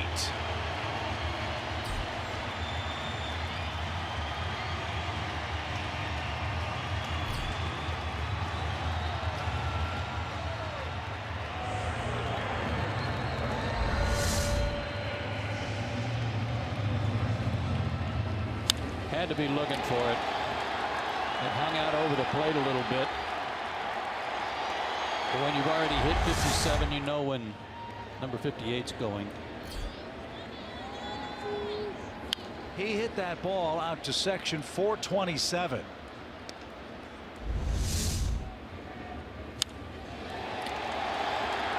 A breaking ball, folks. Nice catch. Up there in the beer garden. I'd say that went about 427 feet. Pretty good chance. So Miami leads 5-0 on Giancarlo Stanton's 58th homer. And they've got those 5 runs on 7 hits. And now Yelich with a 1-2 count.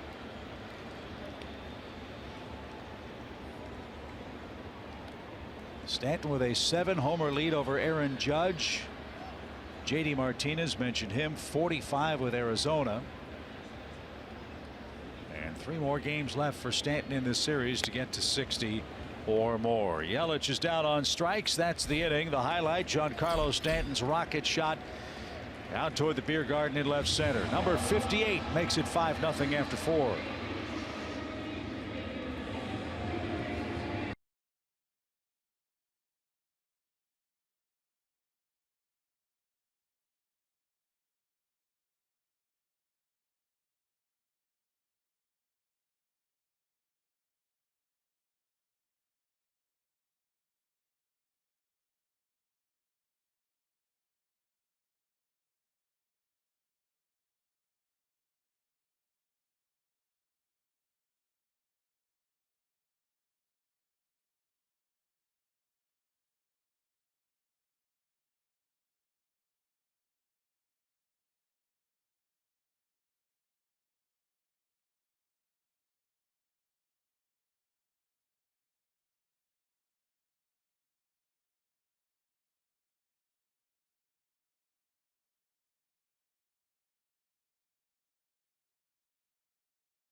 Of baseball presented by T-Mobile.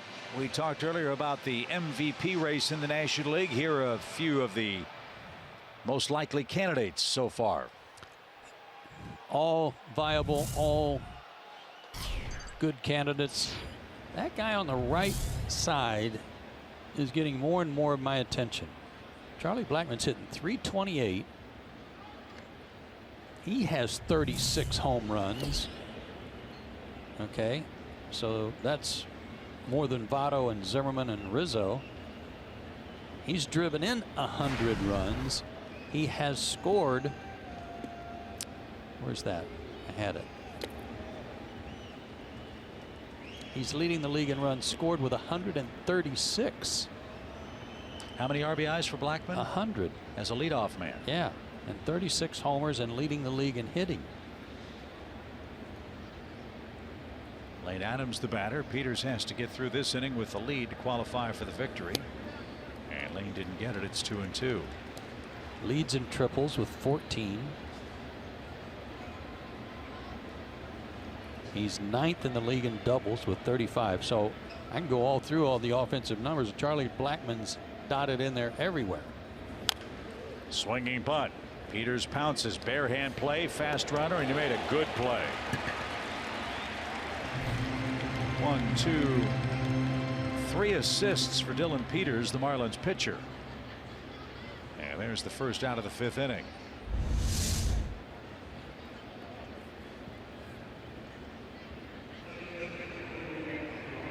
Excellent play. A good throw. Looks a little out of gas. I wonder if on that list of MVP candidates, if first of all, the Coors Field effect is always in the backs of the minds of a lot of voters, fairly or unfairly. As Julio pops this one up to shallow center, Yelich will catch that. But a great season is being also had by his teammate Nolan Arenado, and I would imagine that some of those MVP votes would be siphoned off either to Blackmon or Arenado, hurting their candidacy because they're splitting the vote. So you've got Stanton, you've got Goldschmidt, and you've got Zimmerman, if that's the case, if you eliminate the Colorado guys. Well, the point I'm trying to make about Blackmon is usually you look right at home runs and RBIs. Okay, well, he's got homers and RBIs too, and on top of that, getting on base and scoring runs. He's got all of that covered. Bender with 2 outs is 0 for 1 with a walk, and he takes a strike. Barring disaster, the Rockies in position to go to the playoffs, albeit for 1 game at the very least. That's going to help. That, I think, is the disadvantage for Stanton. He's not. The Marlins are way under 500. Ground ball to short, and that should be easy, and it is for Aviles, and Peters has a 1-2-3 inning. He is retired. 12 of the last 14 he's faced.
Nothing. Miami has the lead as Julio Teheran's back to work in the 5th inning. Ozuna, Bour, and Real Muto are coming up. This trio's done a lot of damage already. They have 4 singles. They've scored a run. They have 2 RBIs and a walk. It has been a struggle for Mr. Teheran tonight.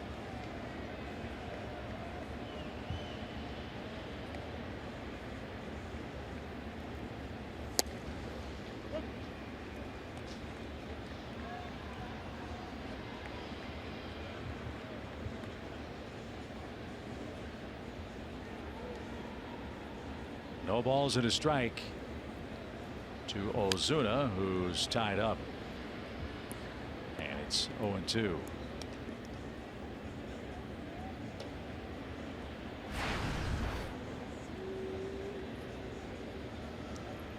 Couple of milestones in the Marlins' fourth inning. Stanton hit his 58th homer. Julio then struck out Christian Yelich to end the inning. And that gives Julio 150 strikeouts for the year. And that is our Georgia lottery feature. That is some good company. Old Jim Whitney right in there too. The old Whitter. The old whiffer. No balls, 2 strikes. As Ozuna asks for time and gets it.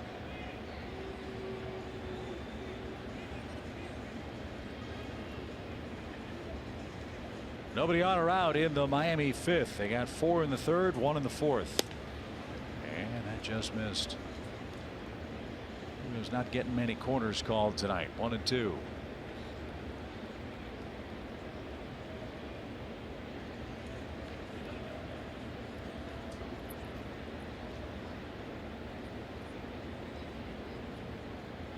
Justin Bour on deck. The pitch is off the plate. 2-2.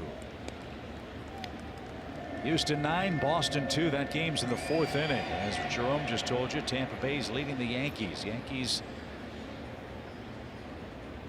need some help if they're going to catch the Red Sox. They got to help themselves tonight. Down a run. Popped up out of play. And we'll do it again. Tell you one of the things the Marlins are doing tonight to Julio that they don't typically do to him, and that is they're laying off his slider. He's not able to hit his spots with his fastball like we've seen him do over the last 8 starts, and they're fouling off his best pitches. This one's hit to the left side. Adonis gets the friendly hop and takes care of Ozuna for the first out.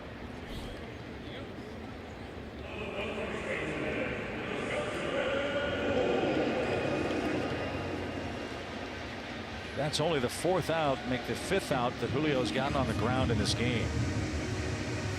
Strikeouts and lineouts and flyouts for the most part tonight.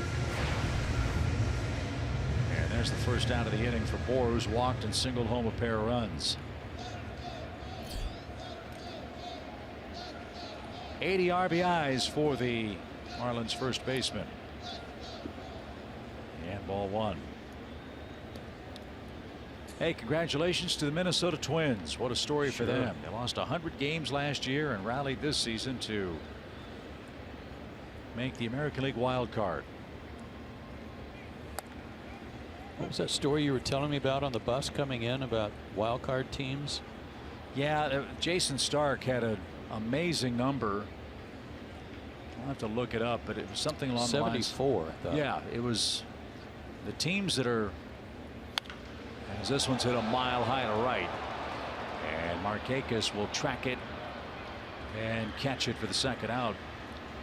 Last year's wild card teams that advanced to the playoffs last season are a combined 74 games under 500 this year. The teams that are in the hunt for the wild card this season were a combined 74 games under 500 last year. The point of that is exactly how quickly things can turn around for any franchise from one season to the next, for the good or for the bad, with a little luck and some smart front office moves. Yeah, just think about the maturity of those young players we saw in Minnesota last year and what they did this year. And Irvin Santana, who has pitched so well for them, and remarkable too, because the Twins were really not sure what they were at the trade deadline. They traded Brandon Kinsler. They got Jaime Garcia, then flipped him to the Yankees. And here they are going to the postseason. I mean, that doesn't happen too often. You trade your closer and still you make it. But they did.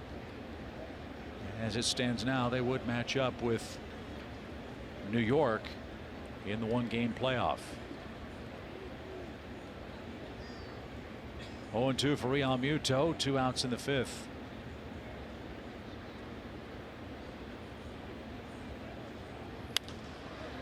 That ball's launched to the left side. Dansby's underneath that one, and he'll handle in shallow left field, and Julio has a much needed 1-2-3 inning. We go to the 6th.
We go into the 6th inning here at Marlins Park. Ozzie Albies set to lead off for the Braves. And last night, as we were getting on the charter, Albies got a surprise on Twitter. Baseball fan and actor Charlie Sheen tweeted at him telling him to stay healthy and awesome, and projected he's going to be in the Hall of Fame. Now, if you've seen the movie Major League, you know Charlie Sheen acted as pitcher named Ricky Vaughn in that movie. So Ozzie Albies decided to poke some fun at that in his response, and he also made sure that I knew that they did follow each other on Twitter. He also told me that Sheen and Max Fried have some mutual friends, and that Sheen reached out to get Ozzie's cell phone number. So Chip and Joe, could you imagine looking at your phone? Oh, what a play of Vilas at short. Long throw, and not in time. Infield hit for Albies after a great stop at short by Mike Vilas. Sorry, Kelsey. Could you imagine looking at your phone and seeing a text from Charlie Sheen? And that right there is, I guess, why Charlie loves him. He's a huge, huge baseball fan. Said he wants to tell Ozzie how much he loves the way he plays the game. Yeah, that's pretty cool. I bet he was very flattered. Give him the heater, Ricky. One of the great movies of all time. Great Bob Uecker behind the microphone. As Freddie Freeman bats and shoots one toward left. Ozuna on the run is going to get there. And back to first is Albies with one out.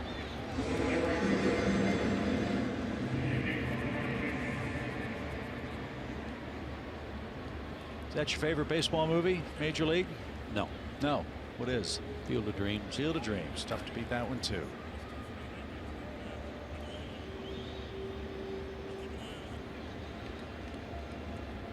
Markakis stands in, one on and one out. Nick walked last time up.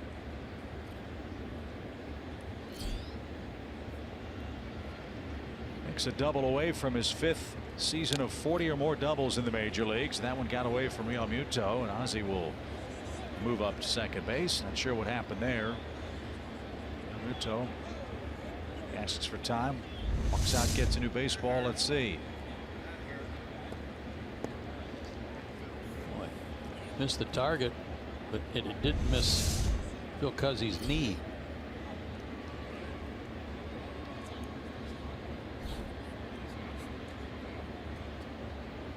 So that's a passed ball. You know what Tom Hallion said to him? 3 more after tonight. Hang in there. It's your last game behind the plate.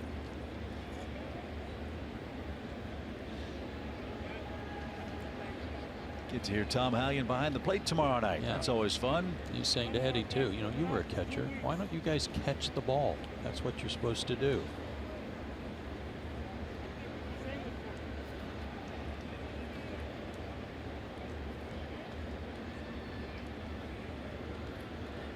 So a chance to get on the board here for Markakis. And that's way upstairs as Peters approaching 100 pitches tonight. Marlins bullpen is busy. He does have a 5-0 lead. And he is in line for the win.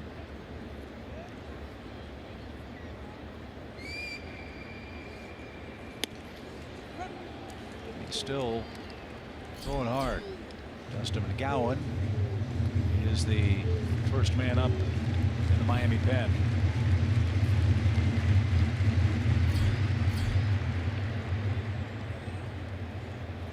Hasn't been pretty for Peters, not with 4 walks, but he has given up just 2 hits.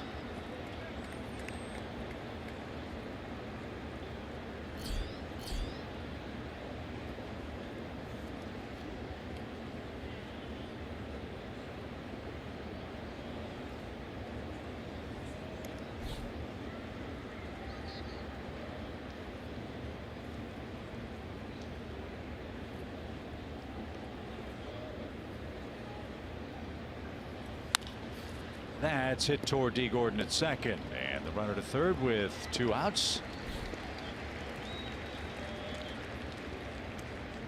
And Tyler Flowers is up there. He's walked twice.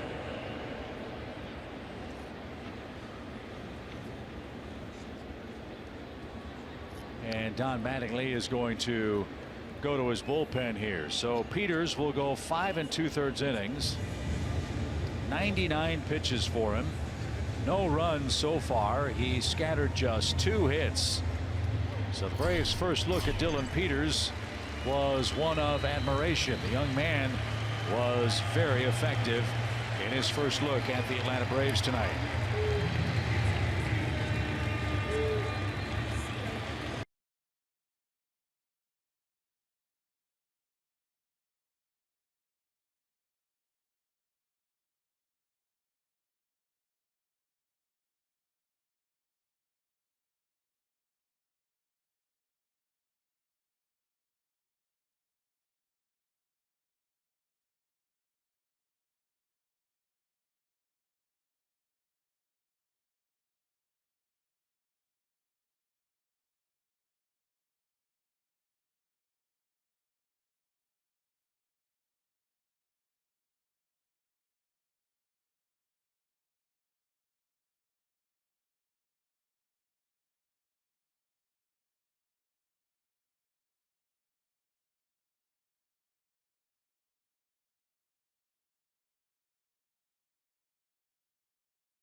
Top 6, just 2 hits against Dylan Peters. Hopefully the Braves will have a little better luck against Dustin McGowan. He's 8-2 this year, and he's pitched now in 62 major league games. Their bullpen has been rocked a lot lately because they've had to use them so much. Their starters have not been pitching too deep into ball games. That's been part of it. Low 90s for McGowan with a slider.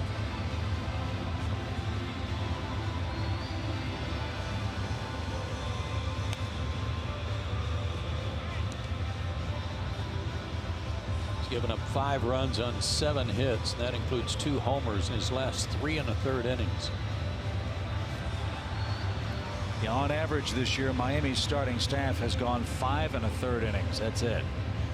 That is a lot to cover up every night. Sounds familiar. Braves are at 5 2/3 on average by their starters. So McGowan versus Tyler Flowers here. The Braves have their first run 90 feet away in inning number 6. McGowan got a swinging strike.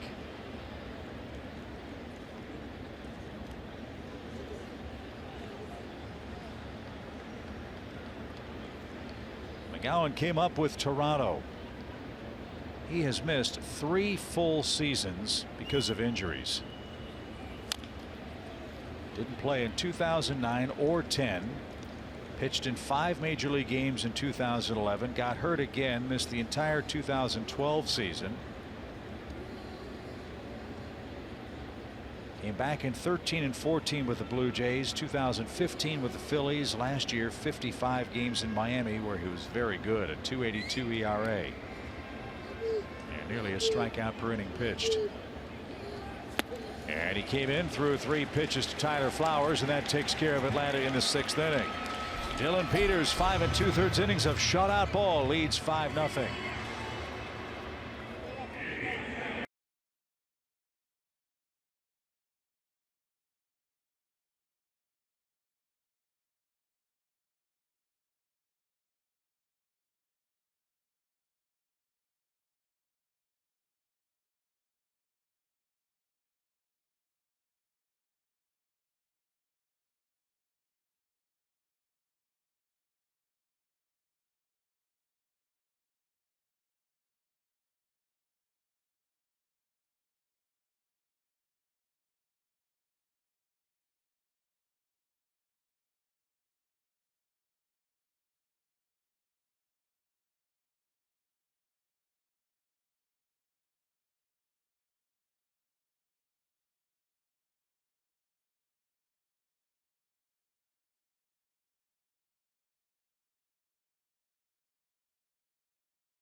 Season, we'll be bringing you all the coverage of the Braves and Marlins tomorrow beginning at 6:30 Eastern. The Friday night showdown on Fox Sports South is presented by Kaiser Permanente. Luis Gohara versus Dan Straley. And we will be on the air at 6:30 with Braves Live. First pitch shortly after 7 o'clock. That'll be the Fish's first look at Mr. Gohara. Advantage Luis. Kind of like Peters tonight. Even though he walked 4 guys, he kind of had the Braves bum fuzzle tonight. Derek Dietrich is the hitter. He's lined out twice, once into a sac fly and an RBI. And scored Marcell Ozuna back in the 3rd inning. Julio set down 4 straight after Stanton's homer, but it has been anything but easy for Mr. Teheran. 94 pitches for him, 60 strikes. He's had 1 1-2-3 inning. That was the 5th. And out of play, 0-2.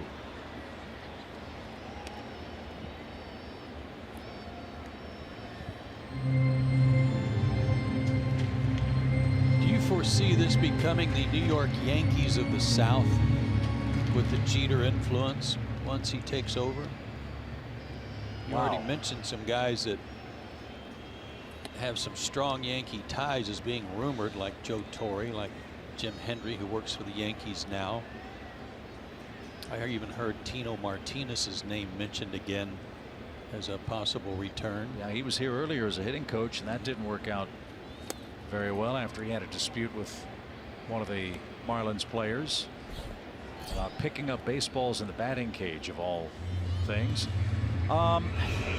Well, I don't know. I mean, it's an interesting question because if you think of the Yankees, you immediately think deep pockets, spend $200 million a year and go out and buy championships, right? I mean, that's the way they used to operate.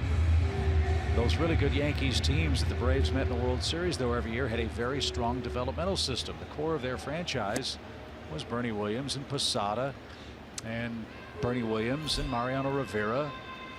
Jeter. Derek Jeter, of course. I don't know if I see that with Miami yet. So if you don't have the system in place and you don't have the dollars to spend, I guess my initial answer would say initially no. But I would think that Jeter and anyone else who comes from New York here would try to instill those Yankee ways in the hopes that some of them would take root. But that's again the big question. New ownership or not, are fans going to come watch this team play? They have a terrific offensive team. You know the games are going to be played. You got a roof, brand new sparkling stadium, a relatively new stadium. You got Giancarlo Stanton trying to push towards 60 homers, assuming he's back. There are a lot of good things to come see. A lot of repair work to be done within the community and within the organization. That's, I think, going to be the harder challenge.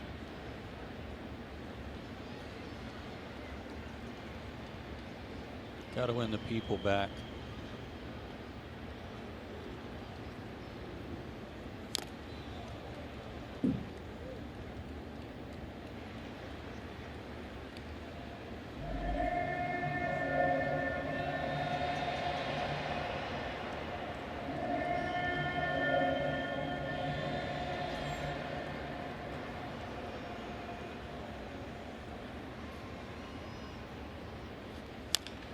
Slow roller. It's still 2-2.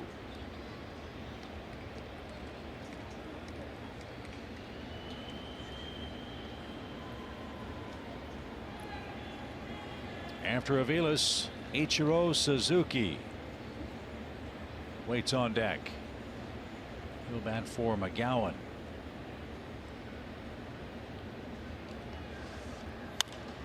That's lifted into shallow right. Ozzie goes out. Markakis is in. He's got it. And there's the second out. So Ichiro ought to get a big cheer. He has 105 pinch hit plate appearances, 96 pinch hit at bats this year, both new major league records. He has 26 pinch hits in those 96 at bats. That leads the majors in pinch hits. It's a new Marlins team record, and it's 2 away from the all-time record of 28 by John Vanderwall of the Rockies in 1995.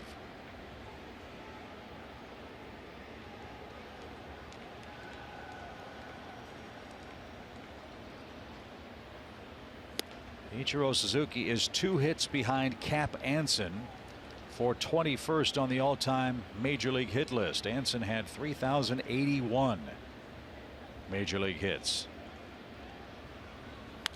And there's number 27.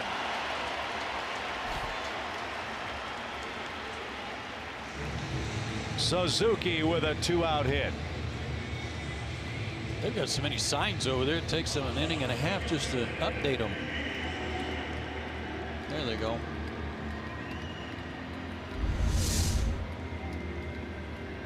Fastball above the belt. Still turn on it.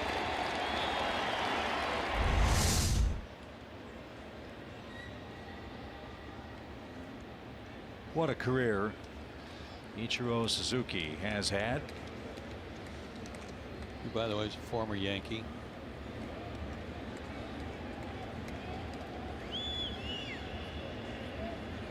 Mariners, Yankees, and Marlins. The major league stops for Ichiro, who's running.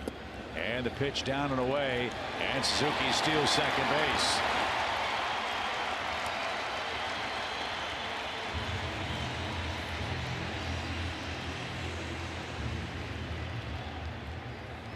Ichiro's 43 years old. You wouldn't know it. What an amazing athlete.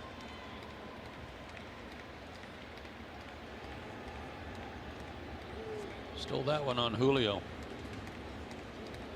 Got a huge jump. First swipe of the year. Wow.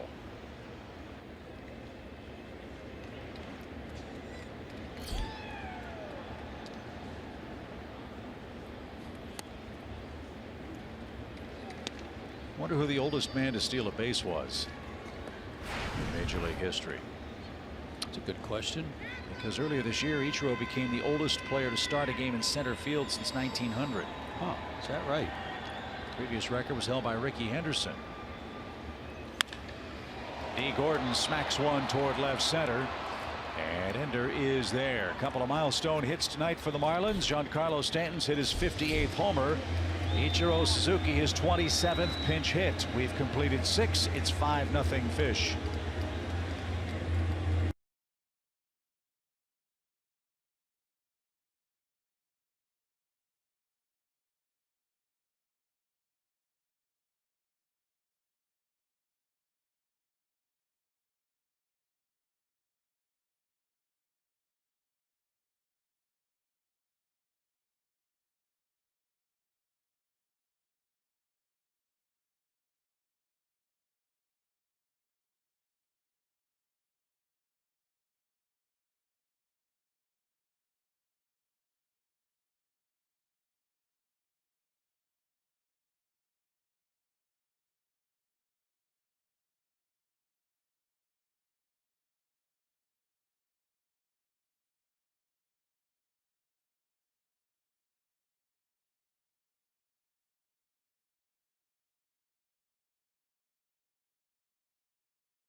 Marlins Park in Miami, a stadium that fits in perfectly with most of the architecture of this beautiful South Florida city.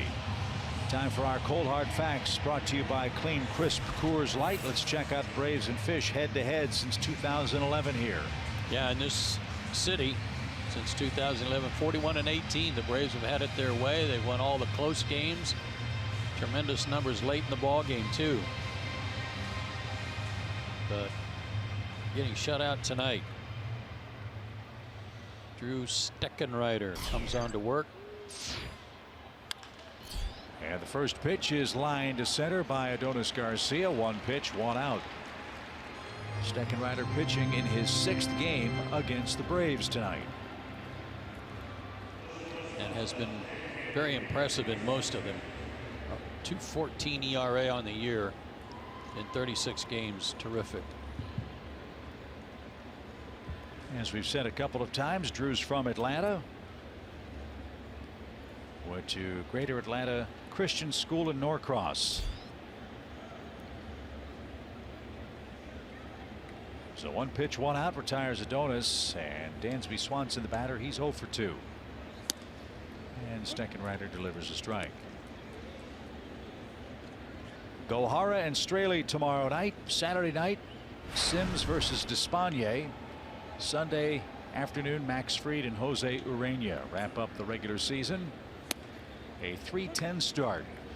And in case you're wondering why the game's starting at 3:10 on Sunday, Major League Baseball starts all the games at 3:10 Eastern time, so that there are no shenanigans about teams trying to clinch and holding players back. Everybody starts the game at the same time, and you figure out where you stand at the end of game 162. Kind of like that rule. I do too. I do too. It doesn't allow for a competitive advantage for the teams out west. If Correct. something happens that allows them to pull their starting pitcher and save him for the postseason. Start of the postseason. Bouncing ball foul. The only change I'd like to see is if you're out of the playoff picture, like the Braves and Marlins, go ahead and start at 1 o'clock if you want. But for the teams that are still mathematically alive or have clinched, yeah, start. Or have any playoff ramifications, 3:10. Yep.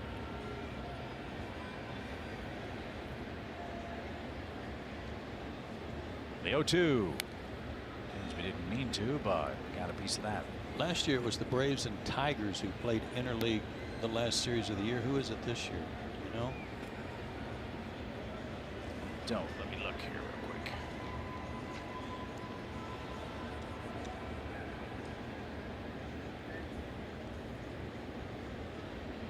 The Diamondbacks and the Royals. Gretchen tells us. And Arizona's on the road. Zach Greinke will get the ball tomorrow in what will be, I'm sure, a very short tune-up for him against his former club.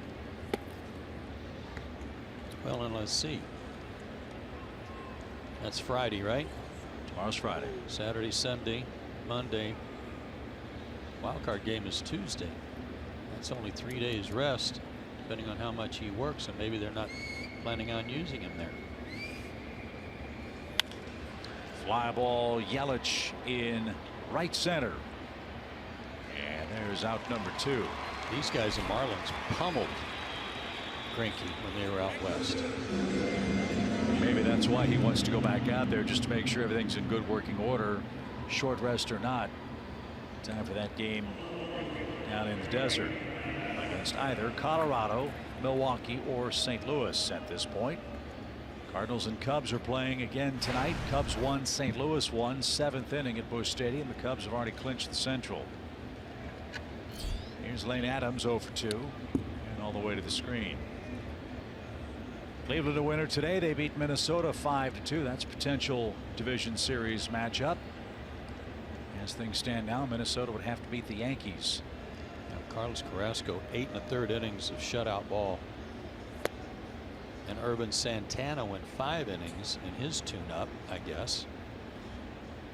Also threw shutout ball.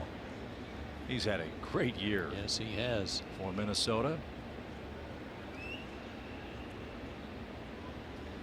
16-8 for Urban Santana. Adams to deep center. Yelich as far as he can go, and that one's in the bushes. Lane Adams with a home run to straightaway center field. Ruins the shutout bid for Miami. Adams has his 4th home run, and it's now a 5-1 game. Boy, oh boy, it's 407 to that fence now after it was brought in some, but he hit that a good 1/3 of the way up into the bushes. Got that out front.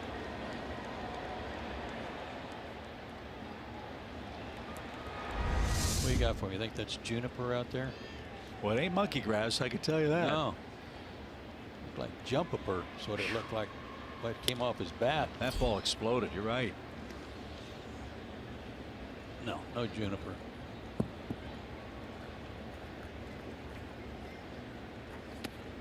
If it were Denver, I'd have some ideas as to what it was, but yeah, can't tell you what it is here in Miami. As Matt Adams bats. We're in the 7th, 5-1 now. Braves have 3 hits. And Matt didn't get that. It's 1-2. Lane Adams is so fast that by the time that ball hit in the bushes, he was almost halfway to second. So his home run trot is anything but a trot. I mean, we all know how exciting the Paul Bird versus the Freeze race was. I'd like to see a race between Lane Adams and Ozzie Albies. Huh. Those two guys, I mean, I'd pay money to watch them run the bases. That's how fast they are.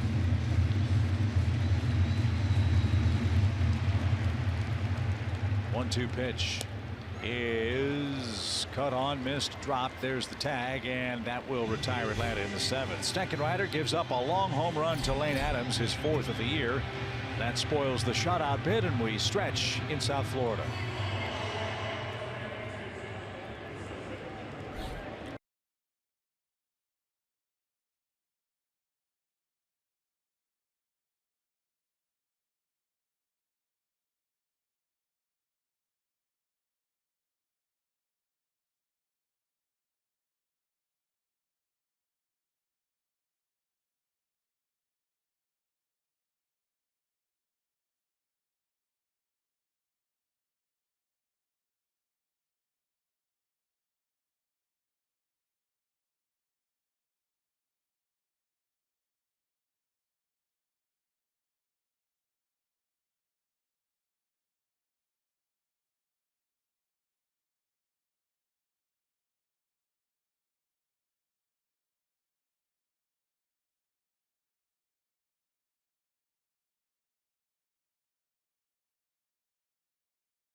Baseball is brought to you by your local Toyota dealer. Let's go places. And SunTrust. 5-1 now. We head to the Marlins half of the 7th inning. Rough night for Julio Teheran. 5 runs in his 6 innings, including Giancarlo Stanton's 58th home run. That came in the 4th inning. And Luke Jackson's on for the 42nd time, and he will face Stanton to start the Marlins 7th.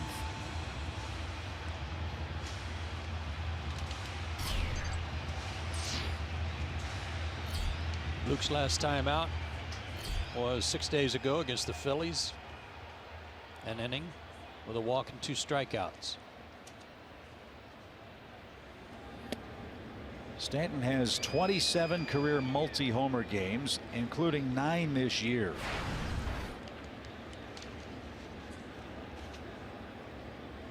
He's up there for the 4th time, first against Jackson, and fouled that away. 1 ball, 1 strike. First pitch swing in the 4th inning. It went a country mile.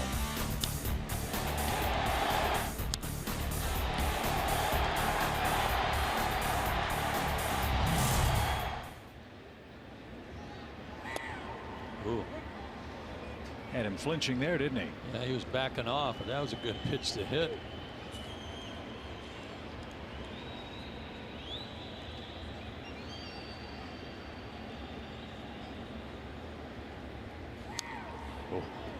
Cut. How'd you like to play the infield in as the third baseman or the shortstop with this guy up there? That's when you come in after the inning and say, "Oh, I'm sorry, I didn't see you. I didn't know you wanted us to play in." 1-2 pitch is rolled slowly. Adonis with a bare hand. Fields fires, and Stanton legs out an infield hit. Marlins have had their share of those in this game. That's their 3rd infield safety tonight. 1 by Ozuna, 1 by Real Muto, and now 1 by Giancarlo Stanton. And Adonis playing real deep for him too. They had a long way to go. Made it a nice close play. They really had no chance to get him. Good try. Stanton got back to first and got a lot of grief. Still getting grief from Freddie Freeman. Probably something along the lines of, aren't you the same guy that hit one 430 feet a while ago? Fly ball center. Ender read that one well, and he makes the play for the first out.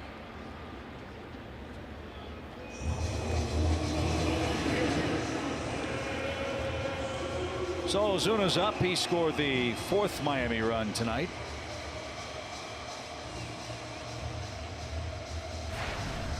And is 1 for 3 in the game.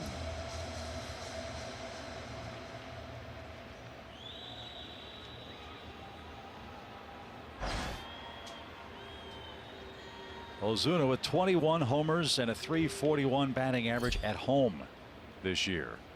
Big ballpark doesn't bother him. 58 multi-hit games. And yet Real Muto does not like hitting here, apparently. Yeah, Real Muto hitting .220 here in Miami.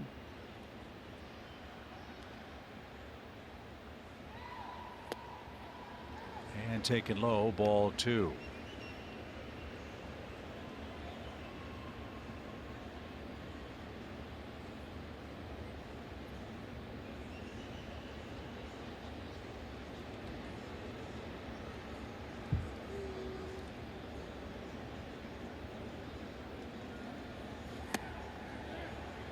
He went around. 2 balls and a strike.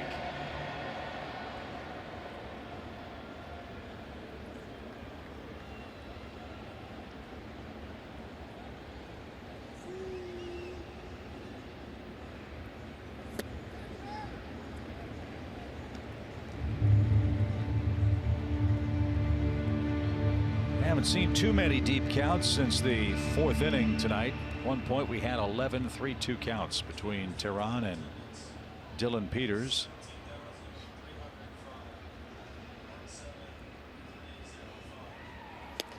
And a swing and a miss. Crowd announced tickets sold 17,305 tonight.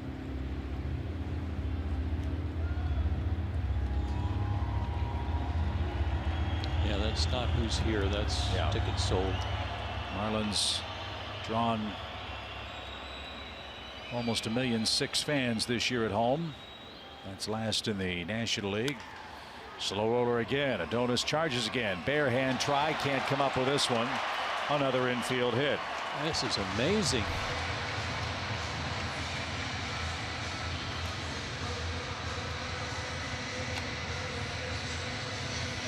And Brian Snitker's on his way out. With 2 on, 1 away. Justin Poor, the hitter. Braves have a left-hander up and warming up. Rex Brothers is the man that might be summoned. Bullpen gate is open.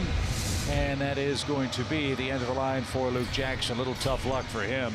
2 infield hits, have 2 aboard, 1 out, as Miami looks to add to a 5-1 lead.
ACC football doubleheader as Rice takes on Pitt.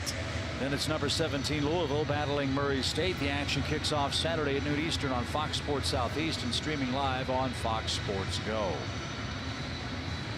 A lot of pitches, a lot of infield hits, a lot of walks combined tonight for the pitching stabs in Miami. The Marlins got a home run from Giancarlo Stanton. They've got a comfortable lead at the moment. Rex Brothers is on to try to get Justin Bour and get this game to the Atlanta 8th. Rex has been getting some fairly regular work. He worked in game 1 of the doubleheader Monday. 1 inning, 0s across. In fact, his last 5 outings have been scoreless since he gave up some runs to these Marlins back on September 8th.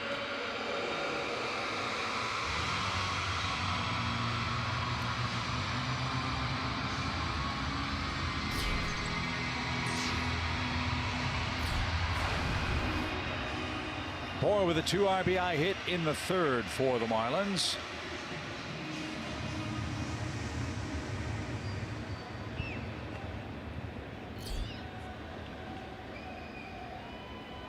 And Rex Brothers ready to go. His first one to Bour is right there for a strike.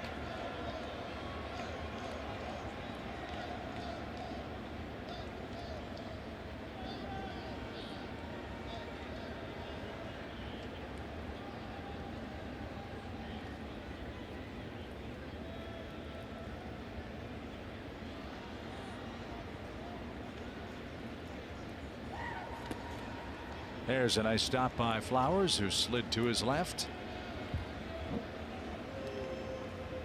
1-1.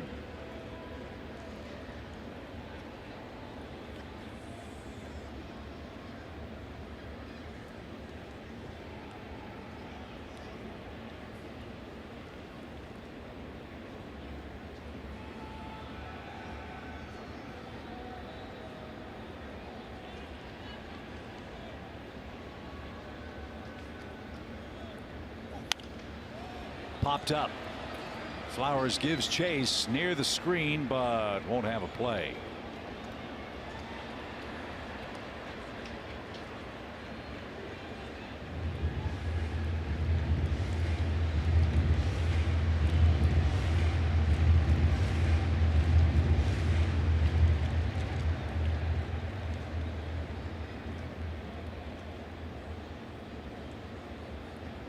Bohr's got more pine tar in his helmet than his bat. Did you see his Marlins helmet? It was caked. You can barely tell it's a Marlins helmet. 1 ball, 2 strikes. Strike 3 inside corner. Bohr caught looking, and Brothers retires the first man he's assigned. That's helpful. 2 on, 2 out now for Real Muto, who's got a couple of hits.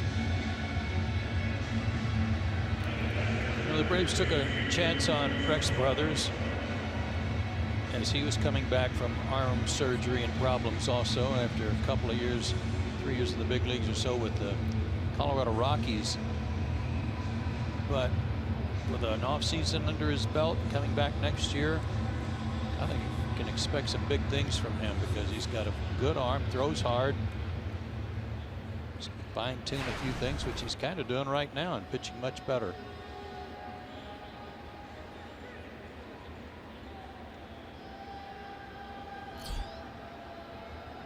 Real Muto with 2 outs.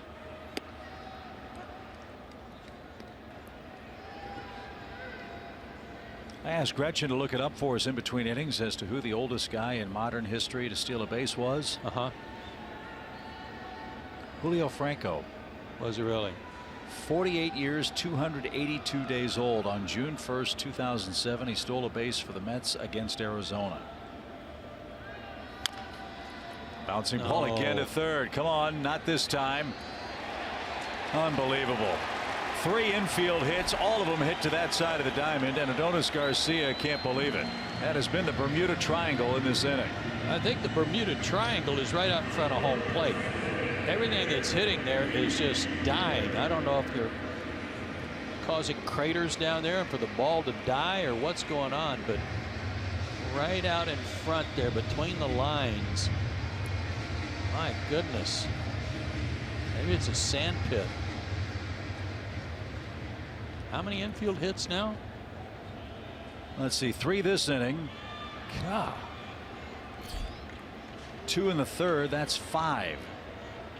5 of their 11 are infield hits, and Dietrich is the batter. And he wails away and is down a strike.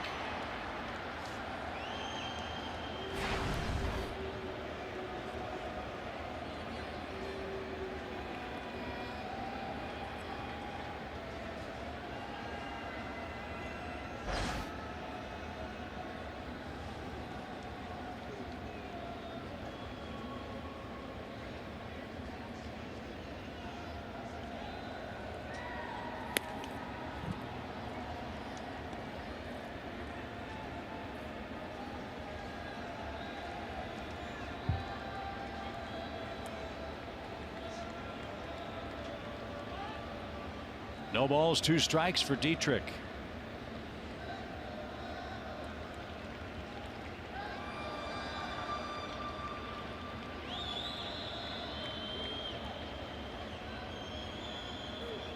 And here it is.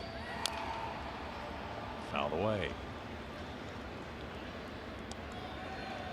Well, that's beautiful thing about your own ballpark. You can manicure the field to however you want to do it. If you've got a real fast team, you can water down the infield. You can soften that dirt, cut the grass a certain way so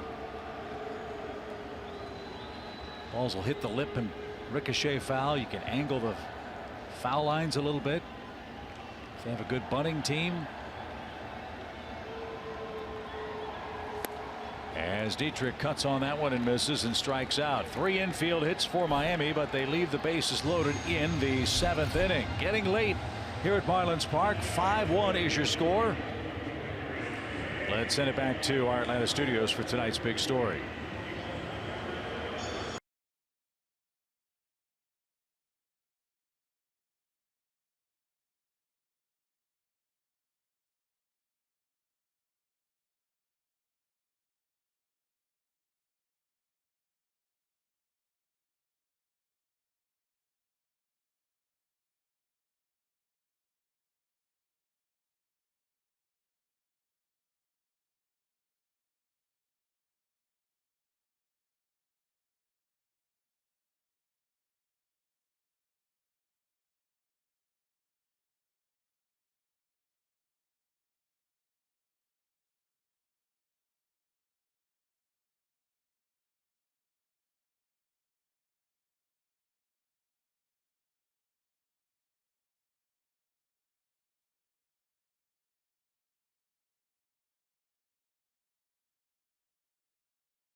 Okay, Jerome, thank you very much. Appreciate yours and Nick's hard work in the studio tonight. 5-1 after 7. As Harlan Garcia comes on for the Fish, he will face the top of the Braves order here in inning number 8. This guy's been kind of hit or miss with the Braves. I don't mean that as a pun. He's had a couple of good outings. He's had some that weren't so good. Throws hard, upper 90s fastball with a hard slider and a changeup.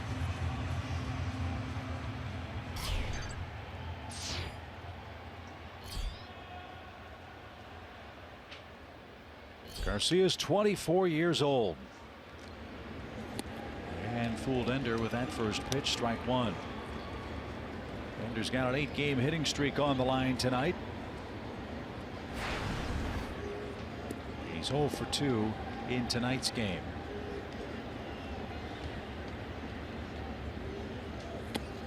As we said earlier, talking with Brian Snitker, it wouldn't surprise us if we see a little less playing time for Ender the last 3 games of the year. That thumb's still a problem for him.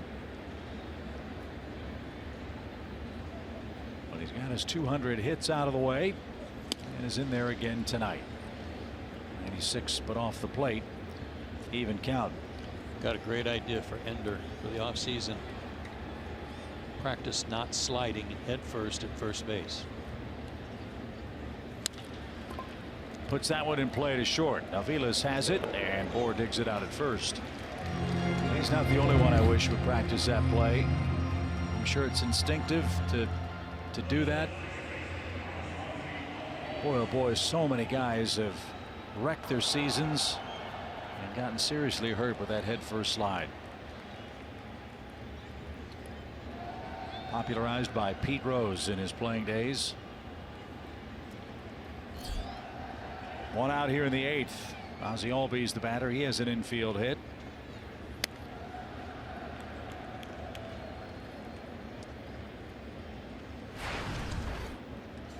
He advanced on a pass ball back in the 6th inning. We've been seeing Ozzie pretty frisky on the base paths.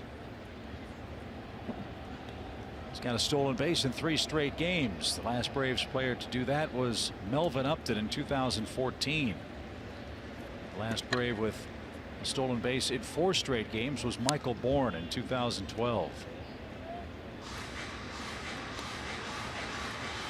I would imagine, assuming all goes well for Ozzie in spring training next year and he gets off to a good start, you're going to see him run a lot in 2018.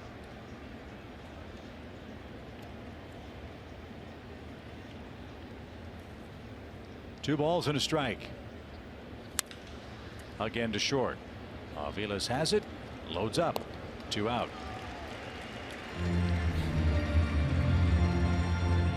Base is empty for Freddie Freeman, a first inning single for Mr. Freeman tonight. He's got 16 hits this year against the Marlins.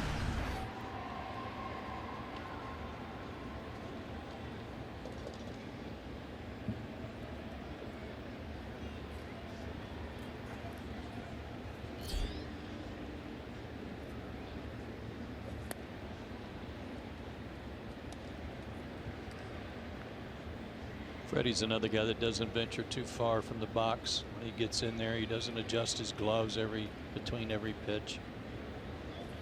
It's like lock and load.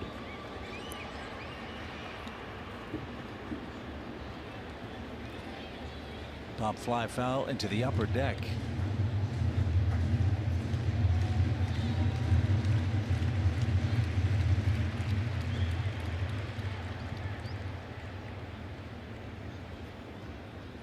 Now the 1-1 pitch with 2 outs.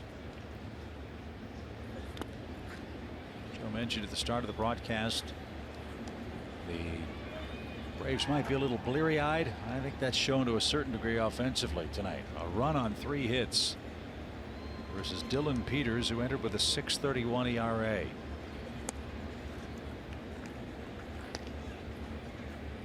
Braves couldn't cash in 4 walks tonight.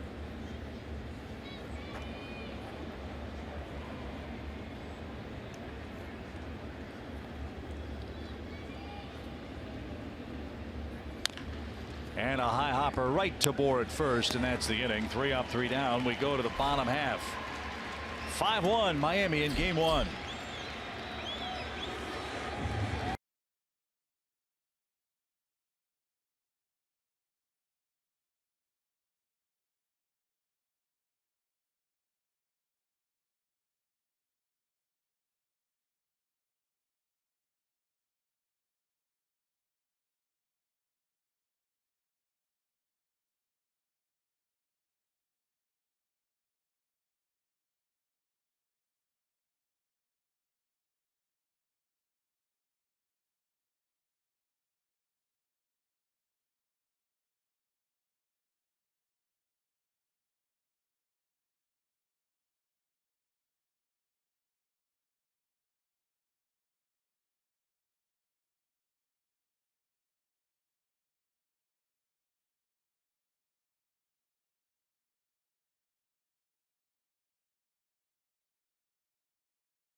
Authority of the Atlanta Braves and may not be reproduced or retransmitted in any form. The accounts and descriptions of this game may not be disseminated without the express written consent of the Atlanta Braves. 5 runs, 11 hits for Miami. 5 of those 11 hits are infield shots. One of the hits that wasn't was a long home run from Giancarlo Stanton, number 58 on the year. The Marlins need 1 base runner to bring Stanton up in the 8th tonight against Rex Brothers, who's back out there for the Braves.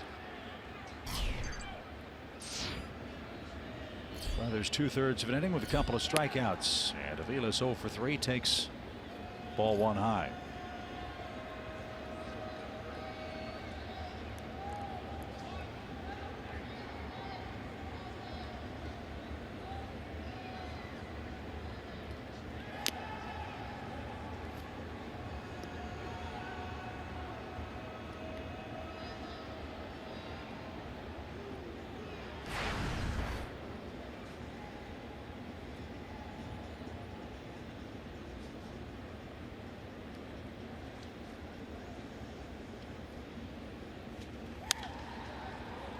That's into the seats right side. Aviles behind in the count. 1-2.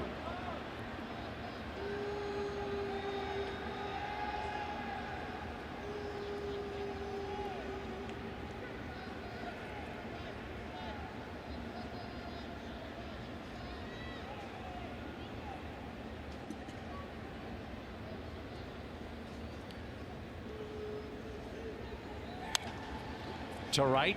Nick on the run. He's got to play it on a hop. He wanted to dive for that ball. Down 4 runs. Had to play it smart and safe. Concede the hit for Aviles, who's aboard with nobody out. Well, it was a smart play because when you realize even if you dive, you're not going to catch it. Why put on the look of hustle when it might get by you and turn into a triple? This is Brian Anderson. Saw him play well against the Braves up at SunTrust Park. Young third baseman for Miami.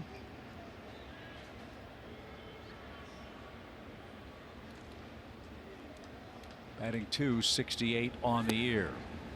No homers, 7 RBIs. Another Marlins third baseman popped into the Braves dugout earlier before the game. Our old pal Martin Prado. Good to see Martin in the cage taking BP again after knee surgery. He said it's been a rough year.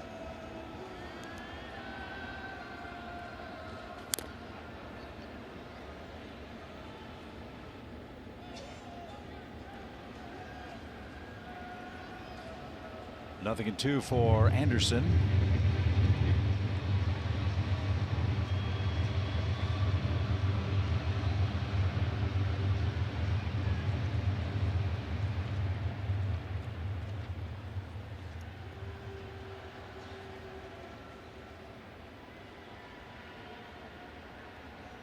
Anderson had 4 hits against the Braves up at SunTrust Park, including his first major league RBI. As that one is cut on and missed. He's down on strikes. Brothers has the strikeout ball working. That's 3 for him in his first inning tonight. And back to the top and D. Gordon. So barring a double play, Stanton's going to come up in this inning. Gordon 2 hits, 4 away from 200. He's tripled, he's scored, he's stolen a base. Left-handers typically don't give D. Gordon a lot of trouble, but what is he up to? 195 hits? I've got him with 196. 196. So he's got a lefty out there he's trying to add on tonight. He's got a left-hander in Gohara tomorrow, and it looks like Max Fried will pitch on Sunday, another lefty.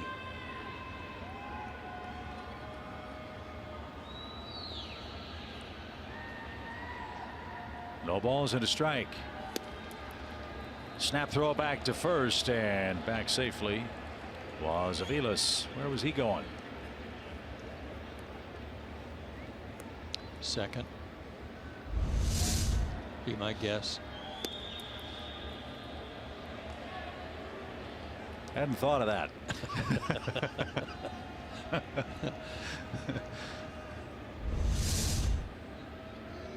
One ball, one strike.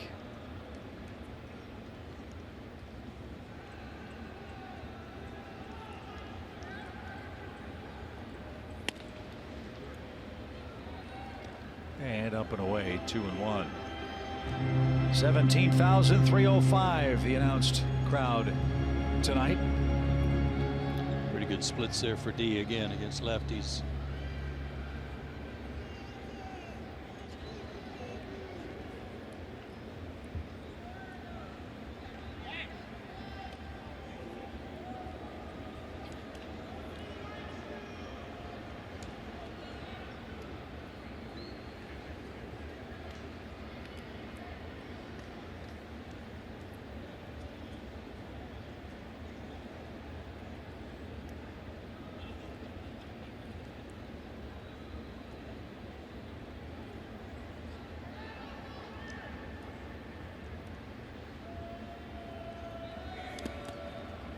Stop.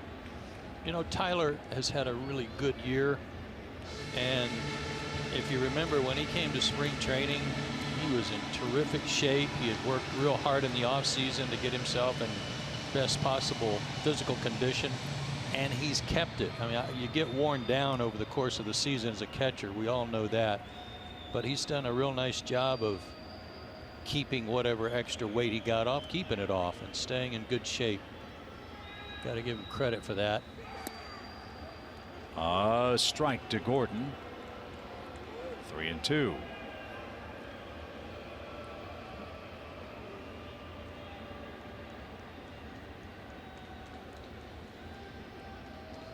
See the 2 patches on the right uniform sleeve of the Marlins leadoff man.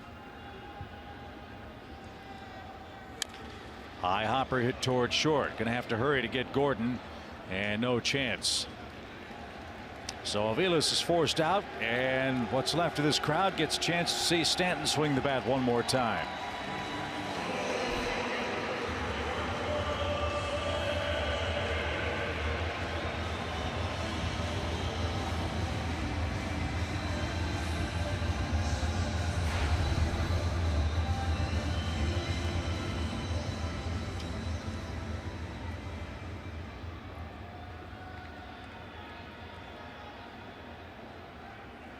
Stanton 0 for 1 against Brothers with 3 walks.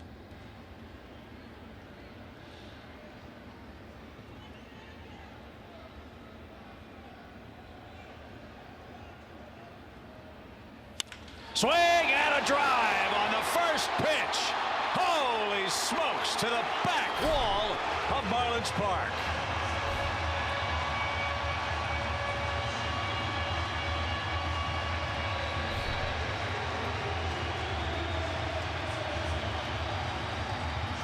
Almost missed third. He didn't miss the slider, but he almost missed third base.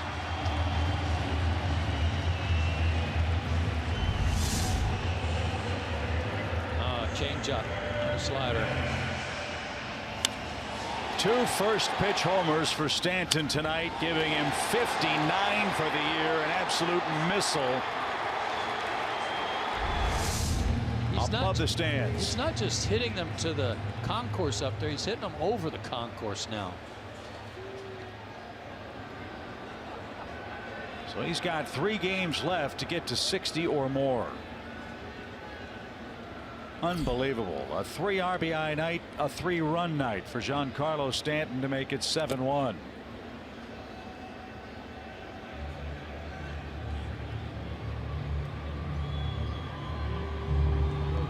I saw Sammy Sosa hit a lot of homers in a single season, but I don't think Sammy hit him as far and as hard consistently as Giancarlo is hitting him this year.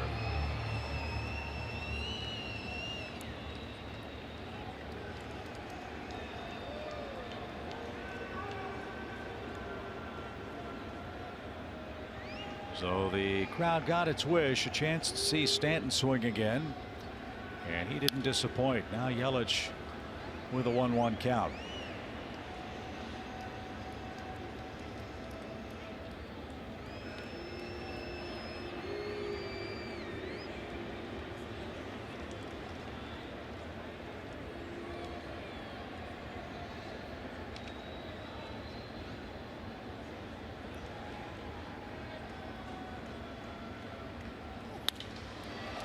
This ball is cracked toward left center, and the grab will be made by Lane Adams, and that will retire the side. Last 2 years, Giancarlo Stanton hit 54 homers.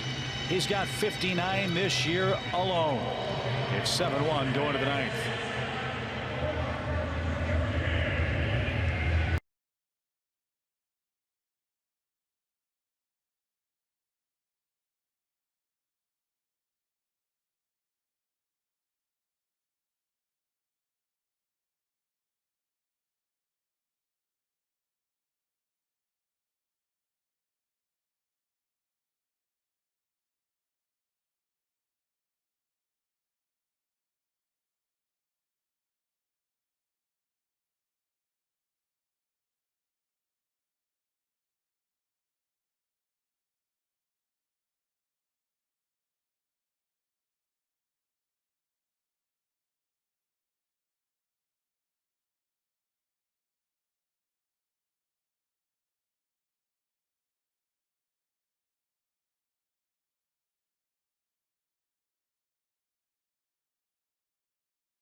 Third base, Derek Dietrich will slide over to shortstop.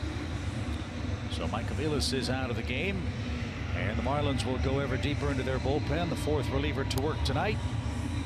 Excuse me, it's Rojas at shortstop. I beg your pardon. It's Rojas at shortstop. And Kyle Paraclaw is going to come on and try to get the final 3 outs.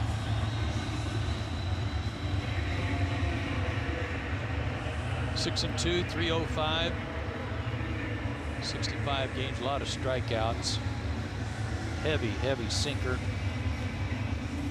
Mid-90s slider. That mid-90s is hard and heavy. 118.7 exit speed on the home run by Stanton. That's the 3rd highest in the majors this year. I really thought it was going through the glass panels. It had every opportunity. So he's got a 10th multi-homer game this year. And is one away from 60. After hitting 54 homers combined the previous 2 seasons for Miami.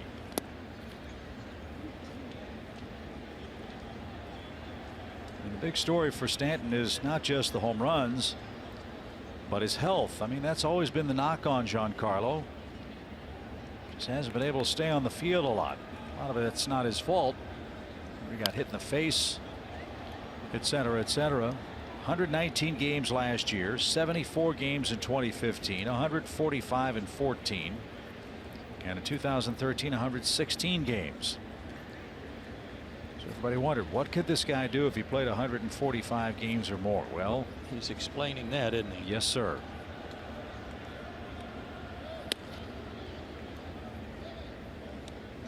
Every season he's played 145 games or more. He's hit 30 or more homers. He's got a chance to double that up with 3 games left here in Miami. 2 balls, 2 strikes. That's hit to second. Gordon gives ground, slides beautifully, and makes the grab. 1 out.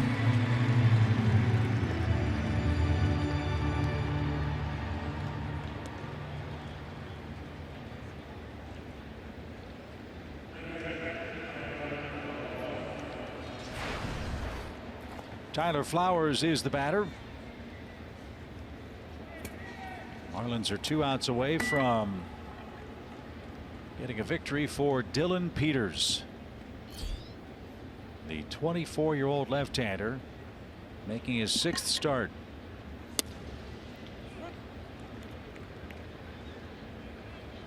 That will be a big night for him, especially the way he's struggled the last couple of games.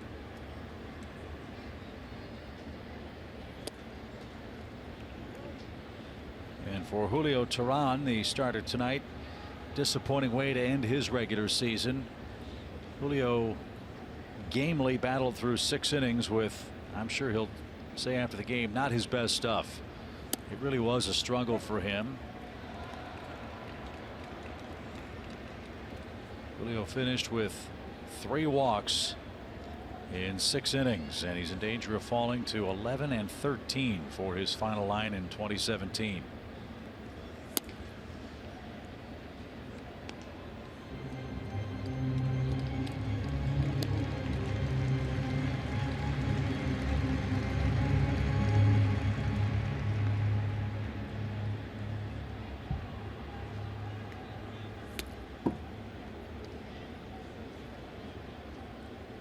Hey, a full count. Haven't had one of those in a while. Yeah.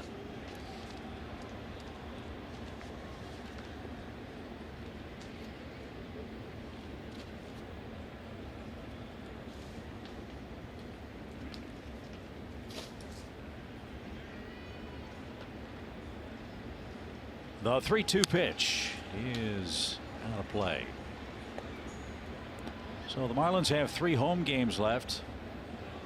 Who feeds the fish in the fish tank behind home plate in the offseason?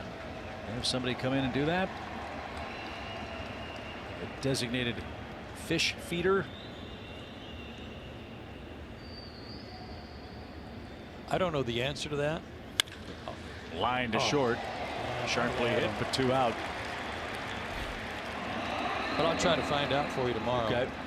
Well, they had a foul ball, I think, cracked the plexiglass earlier this year or last year, which could have been a real tragedy. But the fish tank behind home plate, one of the cool architectural touches of a place that Jeffrey Loria, the now former owner, described as a art museum with a baseball park in the middle of it.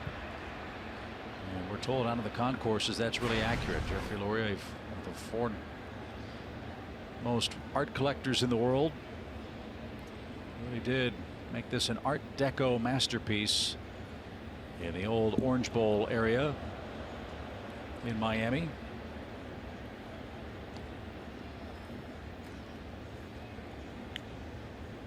they say art is in the eye of the beholder, well, got to be blind to see that. it lit up twice tonight thanks to Giancarlo Stanton. 1-1 pitch. Now the Braves are down to their last strike from Kyle Barraclough.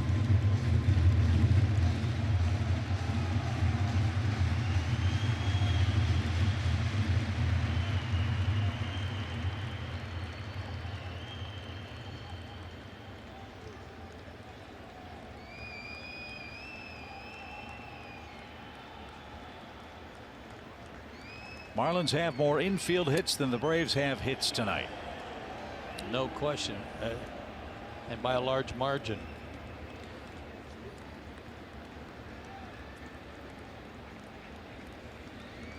Come back out tomorrow night and get after Dan Straley. With Luis Gohara, that one's over the head of Adonis. Another full count.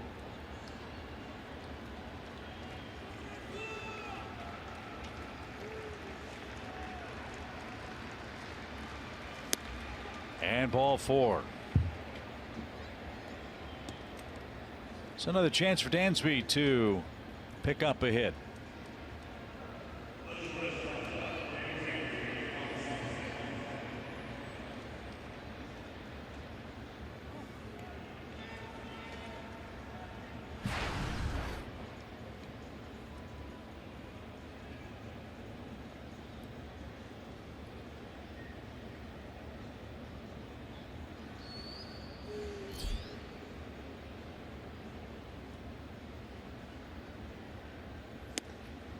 Inside corner strike. Unless the Braves can rally, their record here this year will fall to 3-3. But we'll win the season series no matter what happens. Stands at 10-5 Atlanta at this point. And again, the Braves were hopeful of coming to town and knocking off Miami in all 4 of these games and scooting past the Fish for second place. Yeah, and I need to correct something I said earlier about cashing in if you're the second place team.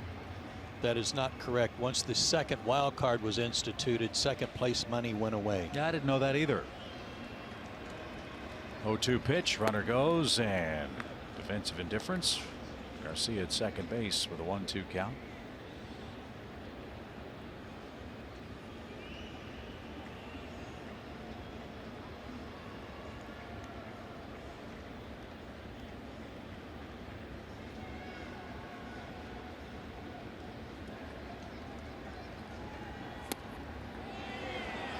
Realmuto held it there. Barraclough didn't get the call.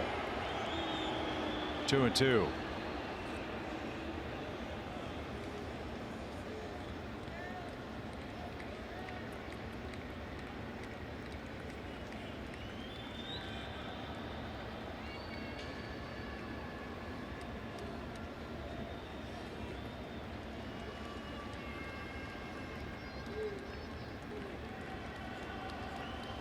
And now Barraclough needs to talk it over with a 6-run lead. Seriously?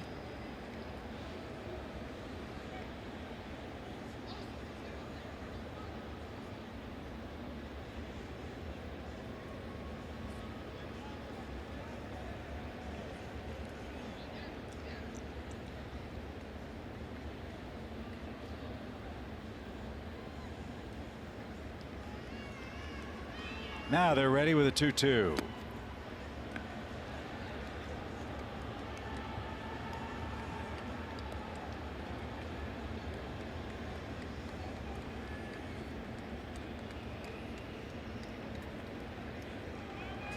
Another always exciting full count pitch.